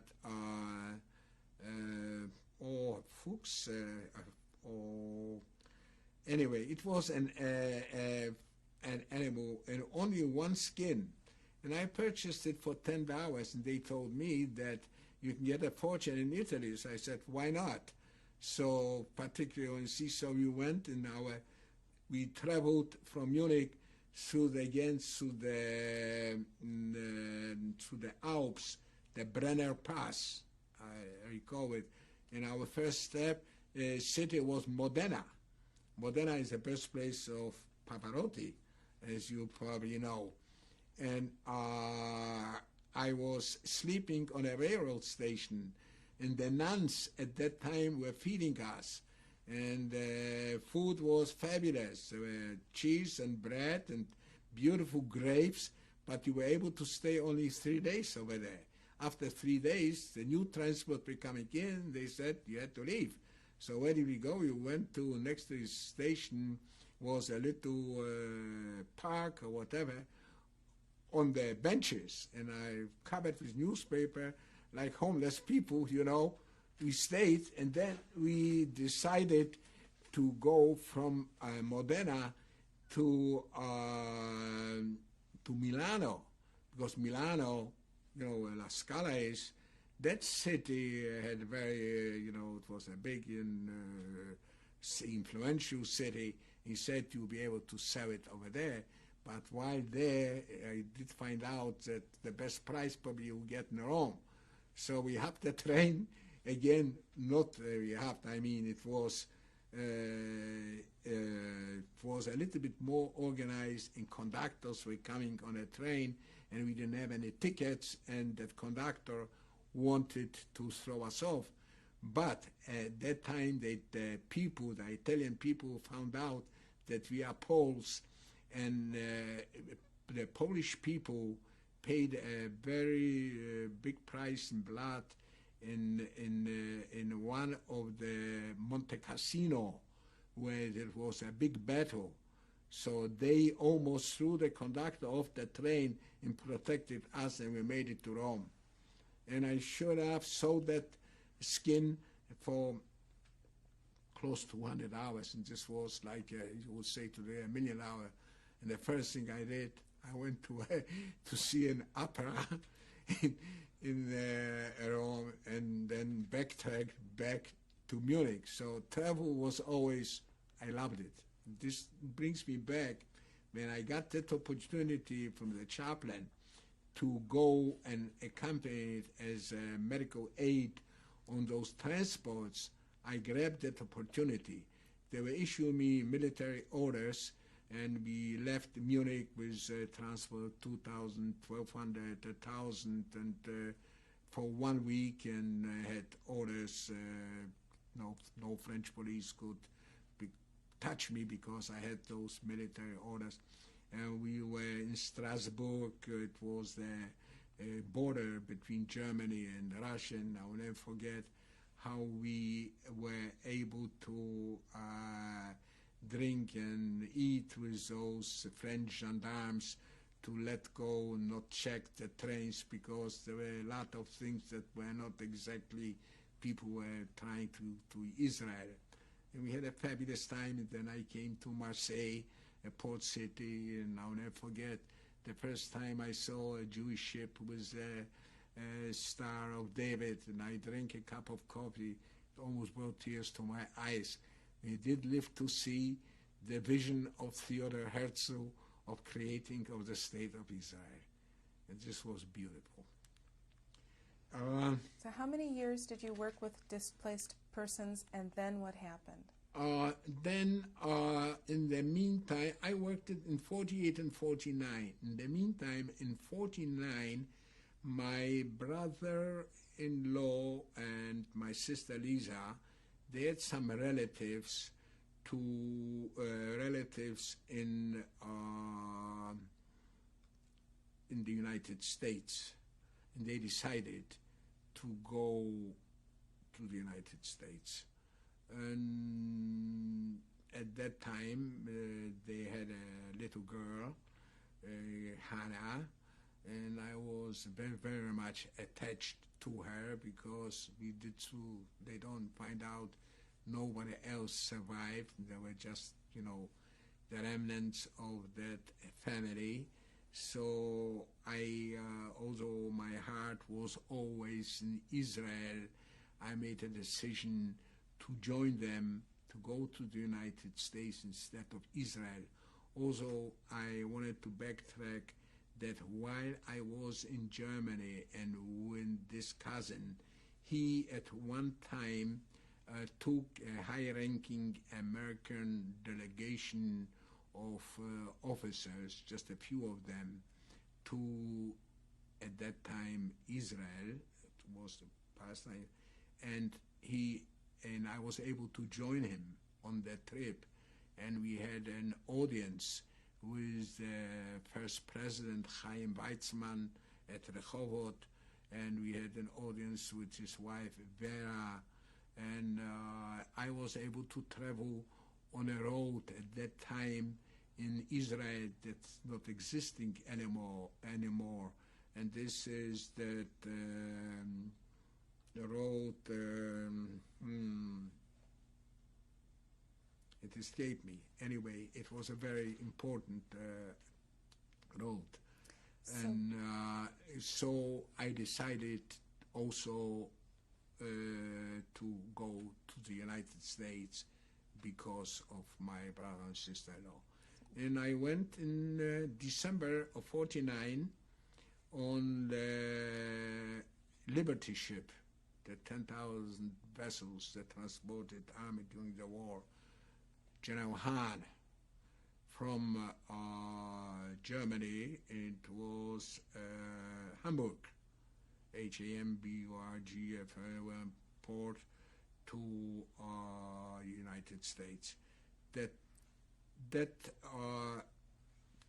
trip from Hamburg to United States is also interesting to me because I got very much involved with the captain because of my knowledge of languages. I was that PR man, public announcer in different languages, in Jewish, in Hebrew, in Polish, in Russian. I edited a newspaper on the ship. I was in charge of religious services that were at that time. And also it was sad in this respect that we lost a man, and he was a father and son, and that father died and he was buried at sea in the first time. I witnessed that. So when you arrived in 1949 in New York, what did you do? First of all, I arrived in '49. I will never forget my first impression, because it was, first of all, the Statue of Liberty, who meant so much to see, and then it was Christmas time. The streets were lit, and it was very nice. And I was picked up by my sister and brother-in-law who lived at that time in the Bronx. And I was thinking at that time maybe to go back to my, I was toying with the idea to go back to my work as a microbiologist, and I contacted some pharmaceutical firms in New York, but I finally, as I mentioned before, gave this up because I didn't want to do any research, and I have a totally different outlook on life through the experiences that I went through during the war. What was your outlook? Originally, I was very idealistic and hoping that I'll find a cure for cancer, but after what I saw during the war and so forth, I was not able anymore to pursue it, and started to live every day as it comes. And through some friends, I did work because I had experiences in building shortly before the war, and somebody asked if I would like to join them in a building for it. So I worked for a couple of weeks, but I realized very early that New York is not for me, although I lived all my life in big cities and I enjoyed it. But I could not stand that high-rises and the concrete, not the greenery, and decided to leave New York. I had a good friend of mine who was an agriculture engineer who went to Hebron, Indiana, and he had a chicken farm. So I went and helped him for a few weeks. As a matter of fact, it was close by to Chicago, was selling eggs, and I went with him there. But at the same time, I did recognize that living on a farm is again not for me. So I took a job in a city, Gary, Indiana, which is a filthy steel mill with bars on four corners of the street. The only salvation for me was it was proximity of Chicago, in all the weekends I was able to get in and enjoy at least cultural aspect of a large city. I stayed in Indiana for almost a year. Originally, I was working pretty hard in installing restaurant equipment and others, but soon I became in the sales and I took over the management of that store, but I was not happy. It was not for me. And I had a good friend here in Detroit who suggested to come and you get me into a company where they build homes and shopping centers. And it's interesting enough that that friend of mine was also a displaced person, and he met in displaced person camp in Munich two individuals, well-known individuals in the community in Detroit, who promised this friend of mine that if he comes to Detroit, look him up and give him a job. And sure enough, they did, and he got me into this company, and I started working in 1952. I'm still employed. I'm still working for the same company. And in 1962, I met a wonderful person, Esther, and I got married. And she was at that time divorced and had a child of 5 years, Marcy. And later on, I adopted the child, and we had two additional children, Anita and Elizabeth. And so we settled down to a regular way of life. I knew very much that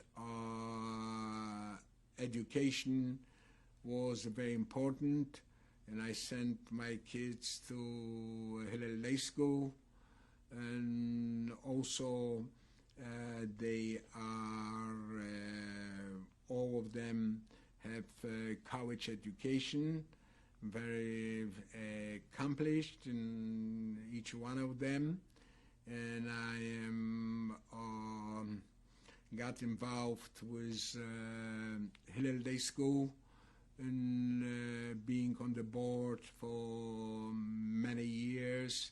Hillel Day School is a Jewish day school, correct? It is a Jewish day school, right, and is has bilingual Hebrew and English. It has an excellent secular and Judaic education, and all the kids, they come out are very professional and leaders in the community. Tell me about your other community involvement in the Detroit area and outside of the Detroit area.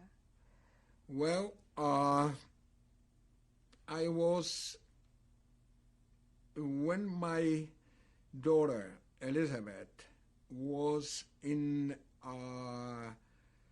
University of Michigan, she took off a year and decided to go to Hebrew University for one-year program. This was that Rothsberg's school for overseas studies that you get credits from the Hebrew University and also in Michigan. And we visited Elizabeth while she was studying there. As a matter of fact, my wife and I were very instrumental in providing a cashier, which is a connection of parents visiting students that's studying there. And my being at that university, visiting her, attending classes with her, and living on that faculty made a tremendous impression on me. And I always loved Israel by me involving through the young years into that Herzliya and the youth organization. I came back with a really burning desire to help that university in Jerusalem. I'll never forget that university was actually founded in 1918 and opened its doors in 1925 with prominent Jewish people like Chaim Weizmann, Albert Einstein, Martin Buber. And I was so proud to wear in 1925 an emblem like I wear in here that shows the Hebrew University. And if I can do anything to help that, so I got involved in that. The university has outside the university chapters all over the world that support that university. Talking about that university, it has like 23,000 students. It has the only school of agriculture, the only school of veterinary medicine. And I early in my life realized that we are surrounded in Israel by the Arabs, and that there are 100 million, we are just a fraction of it, and we cannot undo the human and natural resources that Arab world has. The only thing we do is have the intellect. And by supporting in that Hebrew University, we knew that final results will be in the technical field. As a matter of fact, I just recently read about, you recall the Gulf War. We have that Patriot missiles, they're shooting down missiles. Then one of those cost like $650,000. So the United States Defense Department in Israel developed a missile that cost only $6,000 to can intercept Katyushas in the flight. So it just proves my point that we have to keep very much helping all the institutions of higher learning. That's the reason I'm also a member of the Technion in Haifa, and to me any institution of higher learning means a lot. So, and you are a past president of the Friends of Hebrew Yeah, University? I worked, as a matter of fact, for that organization. I mean, being president for 4 years. We raised millions of dollars. But I will tell you that I think that we got more out of it than we contributed by bringing in scholars from all over the world and educating, and also because of students going there, they come back so devoted to the state of Israel. And it's always a cry of continuity of Jewish education. The kids who go there for that year of come back completely transformed and never to worry about them. Tell me about your grandchildren, of the children of your 3 daughters. Okay, by my oldest daughter Marcy, she has 3 grandchildren. She has 3 children, grandchildren. Avi, Vicky, and Gina. Avi is 11, Gina is 9, and Vicky is 7. They go to Akiva Day School. As a matter of fact, my son-in-law is the president of Akiva Day School, and I'm very proud of the fact. My other son-in-law is also, they both are doctors. One is podiatrist, and the other one is PhD's partner in a big company at Plant Moran, and he's also involved in the Jewish National Fund. And my wife is very much involved in causes. As a matter of fact, just recently was honored by the CCFA, which is the Crohn's and Colitis Foundation of America. And so Elizabeth and Anita, they both have good background and trying to help as much in any causes, general or Israel. And there are 3 grandchildren or 4? And I have Anita has one child which is also 9, Katie, and that is just about it. What are you a practicing Jew now? What and how do you practice your Judaism? And did you ever lose your faith? No, I never lost faith. How can you? No matter what. I mean, there are no answers to certain questions. I belong to a conservative synagogue, Adat Shalom, and it fits me my lifestyle. And I observe over the holidays, and I don't write on Rosh Hashanah Yom Kippur. I walk to the synagogue. I'm very happy that I belong to that movement that is now Masorti, that's very much growing also in Israel. Why did you choose to come forward now to tell your story? Well, I think that that story has to be told, and we are not getting younger, and I was very much prompted by my daughter to tell it, although I always had the intention to sit down and do it on my own. But when that opportunity was available, I took advantage of it. What is it that you feel is most important for you to share in telling your story? The most important thing is Zachor. Remember, in the ancient times, we said, Zachor asher osa lecho Amalek. Remember what the Amalekite did to you. I would say, Zachor asher osa lecho. Hitler, Yamach Shemoy Bezichroi. May his memory be erased.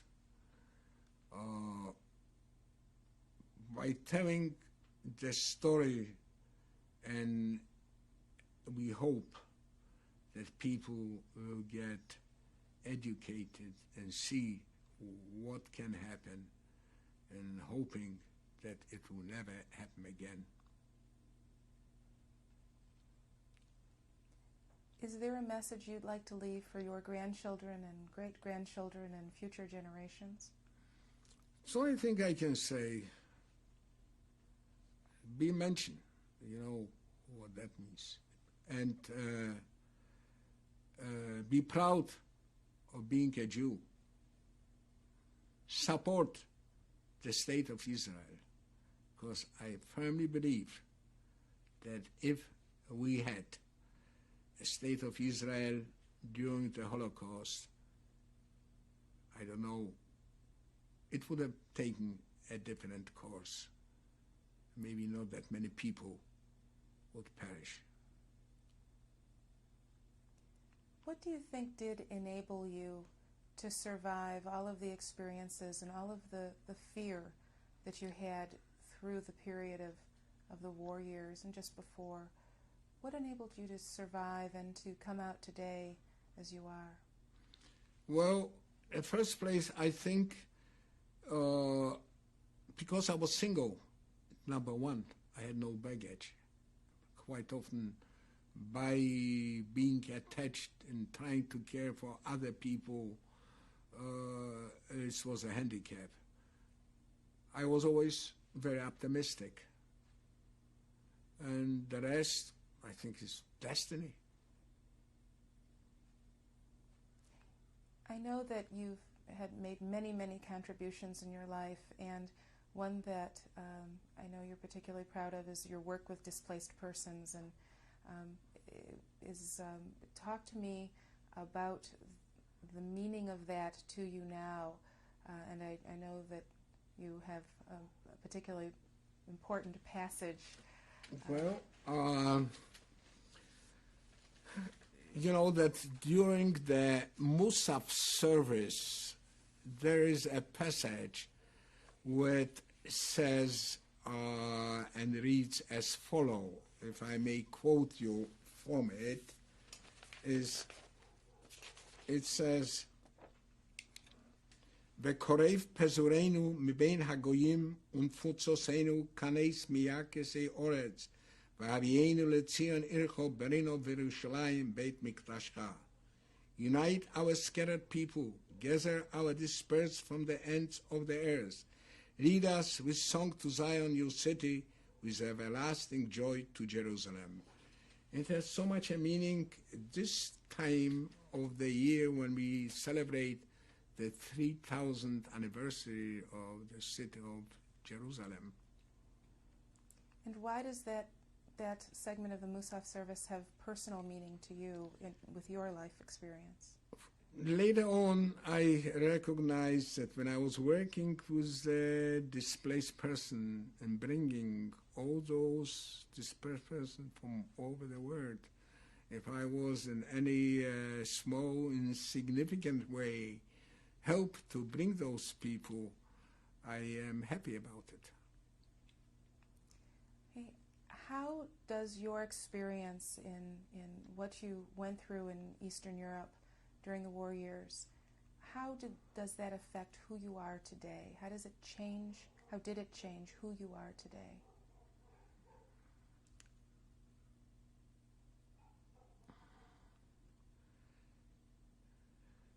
Well,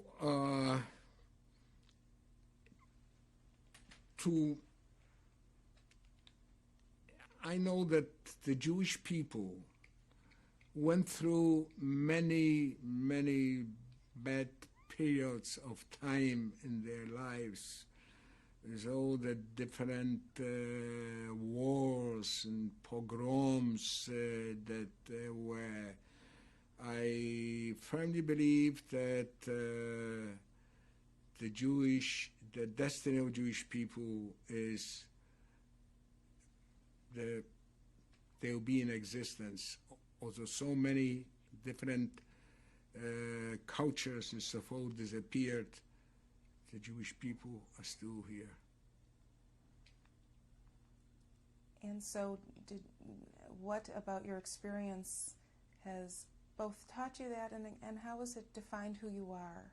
All the adversity that you went through, the loss of your family, how does all that define who you are now? I don't quite understand the question. I mean, in defining who I am. How did it impact you? How did it change who you are? How did it make you who you are? I'm still a Jew, always was, and it always will be, in spite of the calamity that came upon. Do you think it gave you a strength or a particular way of looking at the world?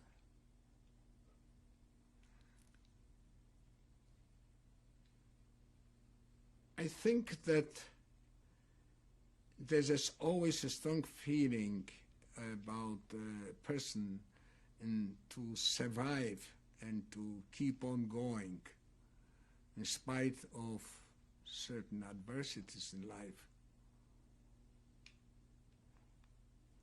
Is there- because life is precious, and we try to continue. Is there anything else that you wanted to talk about, or anything else that you wanted to say? Yes, I would like to say at this point that I admire very much Steve Spielberg for making this type of a tremendous undertaking possible. He really is a unique individual to be able to preserve it for history, for the Jewish people. You know, I believe that they say, I don't know if you heard what's a Lamed Vovnik. There are 36 righteous people on which the word exists. Maybe Spielberg is one of them. May God bless him.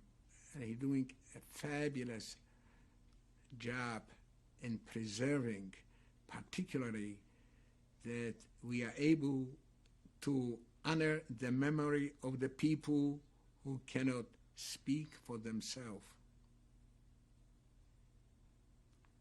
Thank you, Mr. Liwazer. I appreciate all that you have shared with us. Thank you. You're welcome. Everybody's shaking up here. That's how we Well, work. 'cause it's like- And these kids were married in this room. So it's Mr. like, Liwazer, can you introduce us to this beautiful family? Okay, I am Jakob. To the right of me is my wife Esther. hello. And I have 3 daughters, Marcy, Hi. Anita, Hello. Elizabeth, Hello. David, Benison, Hey. Dennis. Dennis Blender, Avi, my grandson, Gina, Vicky, and Katie. It's a beautiful family. And is there anything that you would like to say to them at this time? Well, I can only say that much, that I am very proud of them, all of them, continuing in the Jewish education. It's so important to me, in Jewish causes. My girls had a very good upbringing in Jewish education. Also, I'm proud of the fact that my family, my son-in-laws, one is the president of Akiva Day School, the other one, Dr. Dennis Blender, is involved with the Jewish National Fund, and I'm very proud of my wife, who is very much involved in the CCFA, which is Crohn's Colitis Foundation of America, was recently honored. And I can say that much, that I do hope that we are doing a good job with our family. Is there anything you'd like to say to them as to why you chose to give your testimony now? Well, I think that the reason I was, time is running out. You don't live forever, and to preserve what happened and to ensure that our future generation will know what happened, and hopefully it will never happen again. So that is the reason. Mrs. Liwazer, is there something you would like to say? Yes, I want to say.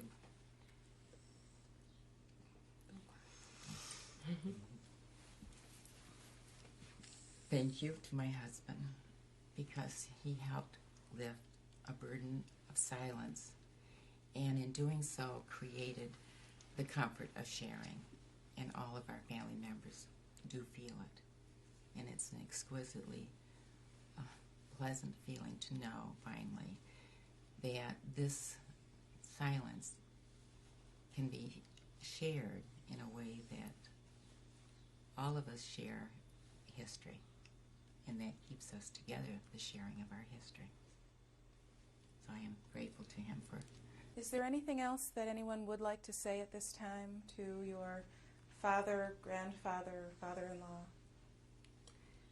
I have something to say. I just wanted to say that in addition to valuing and enjoying life, my dad has taught us, he's given us a very strong sense of Jewish identity, as he just said, and he's taught us the importance of continuity through Jewish education, community involvement, and tzedakah. So that's something that we are all very committed to, and we're very proud of him for being here today. We love him. Dad, we're very proud of you, and we love you very much, and we're glad that you have done this today to help preserve our Judaism and to keep us going, that we should not forget, and we're proud of you. I have to say also that I love you very much, and it means a great deal to us to have you take this testimony and preserve the memories and the knowledge and the wisdom that we've all learned from you, and also the courage that it took to do this. One thing that you've taught us is that there are times of difficulty in life, but it takes a great deal of courage to go through them and be able to learn from them. And I want to say that I love you and feel grateful that you took the courage to do this. It's a celebration. Is there anything anyone else would like to say? Kids, you have anything you want to say to your grandpa? Are you proud of him? How about a big yes? Well, anyone else? Mr. Liwazer, thank you very much. Thank you all. You have a beautiful family. You're welcome. We're happy we could do this. Thank you. Mr. Liwazer, who is this that we're seeing? This is my mother, Hannah Liwazer. And when was this taken and where? It was taken in Warsaw, probably in the early 20s. And how did you come by this photo? My sister, my older sister Dinah, who went to Palestine at that time, and she probably got it, preserved it, and then I got a copy. Okay. And Mr. Liwazer, who is this? This is my youngest brother, Mordechai. In Polish, it was called Motek. And do you know what happened to Mordechai? From what I gather, he perished in Warsaw. I don't know if it was during the Warsaw Ghetto uprising or other way. I have no idea. And do you know where and when this photo was taken? That photo was probably taken in earlier 20s, maybe 23, 24, 1923, 1924, something like it. In Warsaw? In Warsaw. And who is this? This is my older brother, Adash, Abraham, and the picture, I guess, was taken in 1927. In Warsaw? In Warsaw. And what happened to this brother? I have no idea, but from rumors that I had, I am not sure, I heard that maybe he was in the Warsaw Ghetto uprising, and later somebody told me he may have been seen in the underground canals. Did he survive the war? No. And who is this? This is my oldest brother, Yitzhak, called Yulek. And the picture was taken, I guess, in 1935. And I don't know, he did not survive the war. And where was this photo taken? In Kazimierz. It was like a resort place outside of Warsaw. And do you know what happened to this brother? Again, I could only guess that from rumors that I had, maybe that he was in the Warsaw Ghetto uprising and later was hiding and trying to escape the ghetto and went through the canals. And what are we seeing here, and who are these people? To the left of me is my father. Next to him is my sister Fela. Then my brother-in-law Markus Przeworski and his wife Edwarda. It's interesting to tell about my brother-in-law. He owned the largest publishing house in Warsaw. And I'll never forget that shortly before the war, I read two books that were translated into Polish. One of them was Gone with the Wind by Margaret Mitchell, and the other one was La Citadelle by Cronin, and it was in Polish, and it was a big hit. And do you know when this photo was taken and where? It was taken in 1939, one of the streets, which I don't know. And do you remember any of the circumstances behind this photo, or who took it? I have no idea.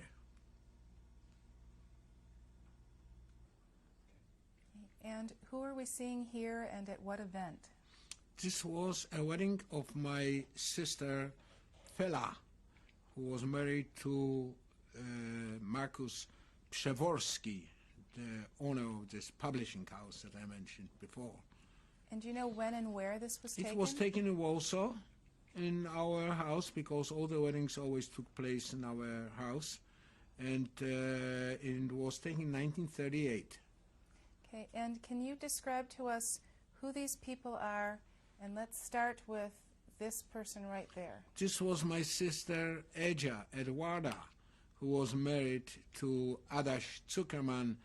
The man who I mentioned before was a very wealthy man, and he was one of the first to perish in the war because the Germans took him as a hostage, the first 100 people.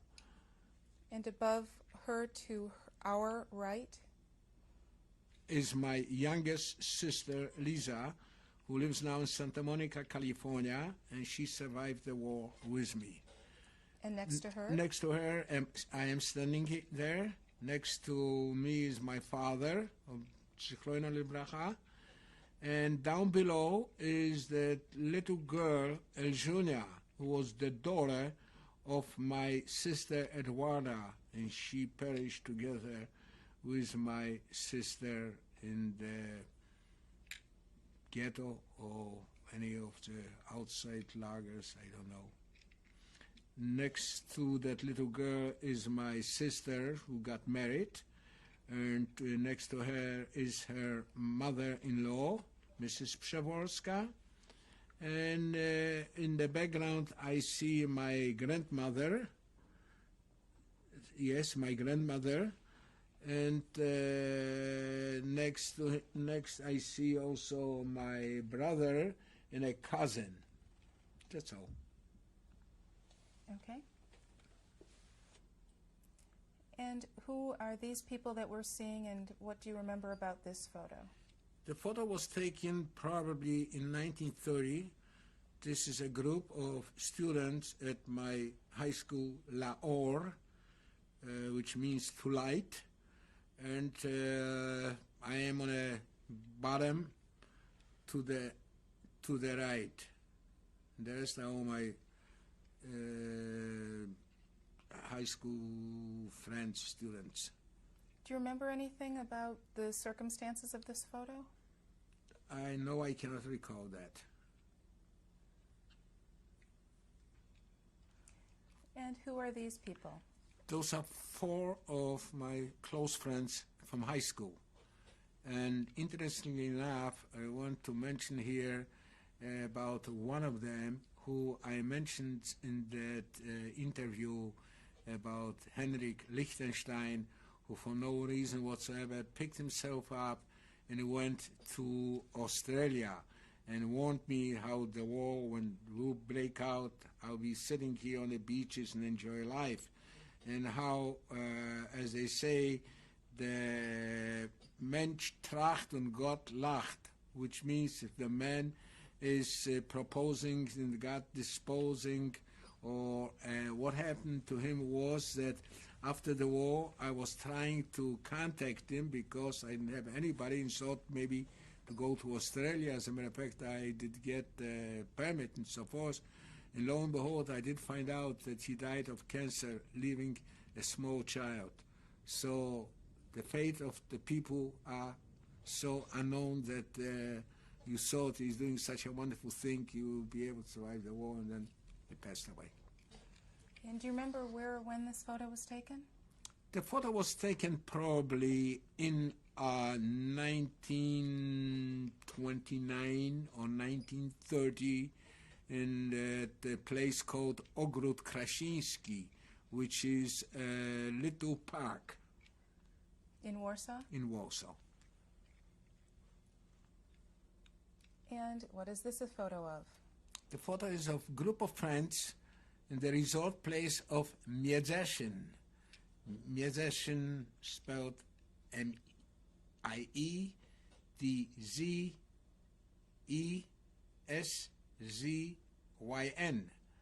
And we played volleyball or croquet, just having a great time in that resort place. As a matter of fact, it was over there a beautiful girl that I was in love, and beautiful eyes, but I never had a shot at it. And do you remember what year this photo was taken? The photo was taken in 1930. Okay, Mr. Liwazer, who are these people?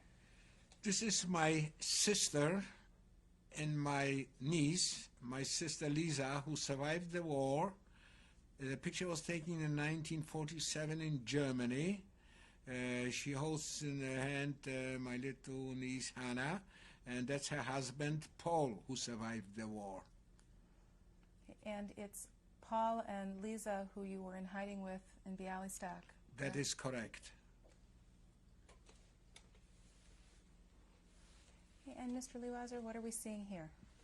This is a picture of the railroad car, the entrance to the compartment, where you see to the right, I am standing, and next to me is my cousin, a chaplain, Hirsch Liwazer, who was the military chaplain and a high-ranking military officer, and I was escorting trains from Munich, Germany to Marseille, France, during the bringing in displaced persons from Germany to Israel. And what year was this photo taken? This photo was taken in 1948. And Mr. Liwazer, who is this? This is my family in Israel. My sister, my brother-in-law, the two sons, my sister Dinah, my brother-in-law Mordechai.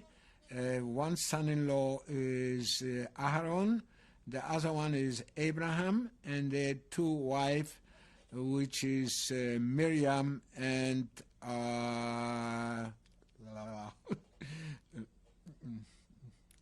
for a minute.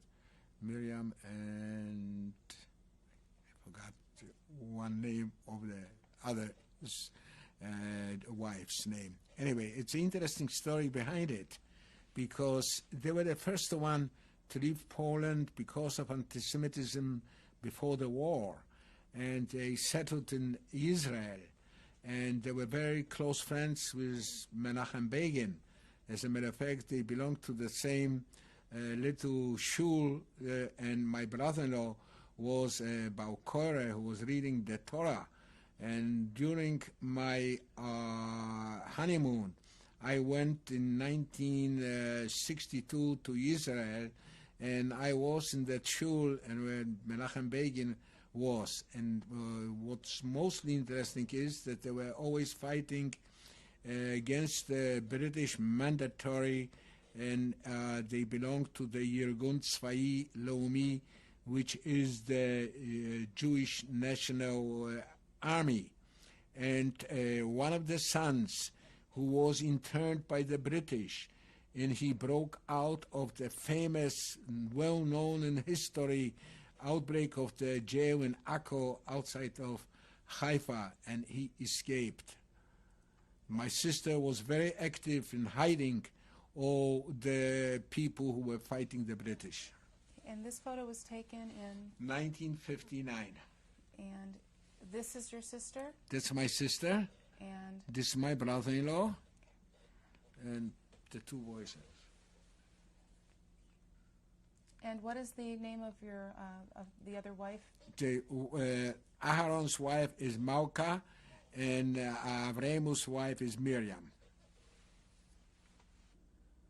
And Mr. Liwazer, what is this? This is a picture of a certificate that I received in 1946 in Munich, Germany, stating that I was interned in the Dachau concentration camp. And how did you come to get this certificate? We were at that time stateless. We have no passports, no documents, no evidence. In any place in the world, if you wanted to travel, you have to have some identification. So I took out that certificate that I was able to get in 1946.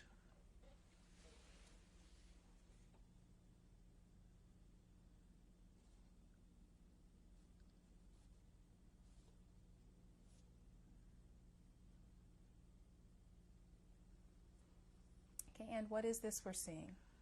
This is, again, a certificate of my, as a document, like in lieu of a passport. It was issued in 1945 and shows me shortly after the liberation of the camp in my uniform that all the inmates were wearing. Do you remember where that photo was taken? I think it was taken in Munich, Germany, but exactly where not. But I am definitely that it was in Munich, Germany. So this was some months after liberation?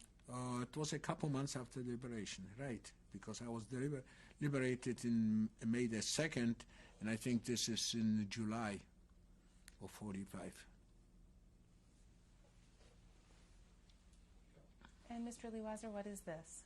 This is my membership card in the Jewish American Medical Society. I was by profession a microbiologist and a bacteriologist. I was entitled to be a member of that society. Okay, and the photo of you here was taken In as 1949 and this was in what place? in Munich, Germany. And Mr. Liwazer, what is this?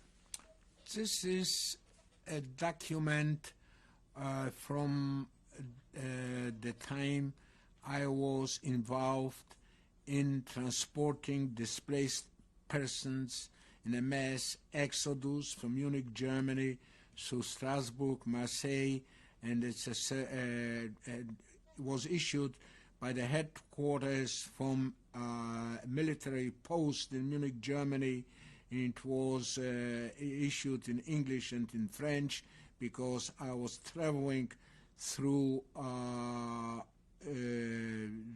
from Munich through Strasbourg, and it gave me immunity of any French police to question me what and where and what I am doing. And I was bringing those transports to Marseille, where they in turn were boarding ships to the state of Israel. And each time I had an order was for 7 days, so in between I was spending some time in Paris and going back to fetching another transport. Most of the time it were 1,200, 1,500, 2,000, 1,000. So I brought like tens of thousands of people to Israel and in gathering of the Jewish people.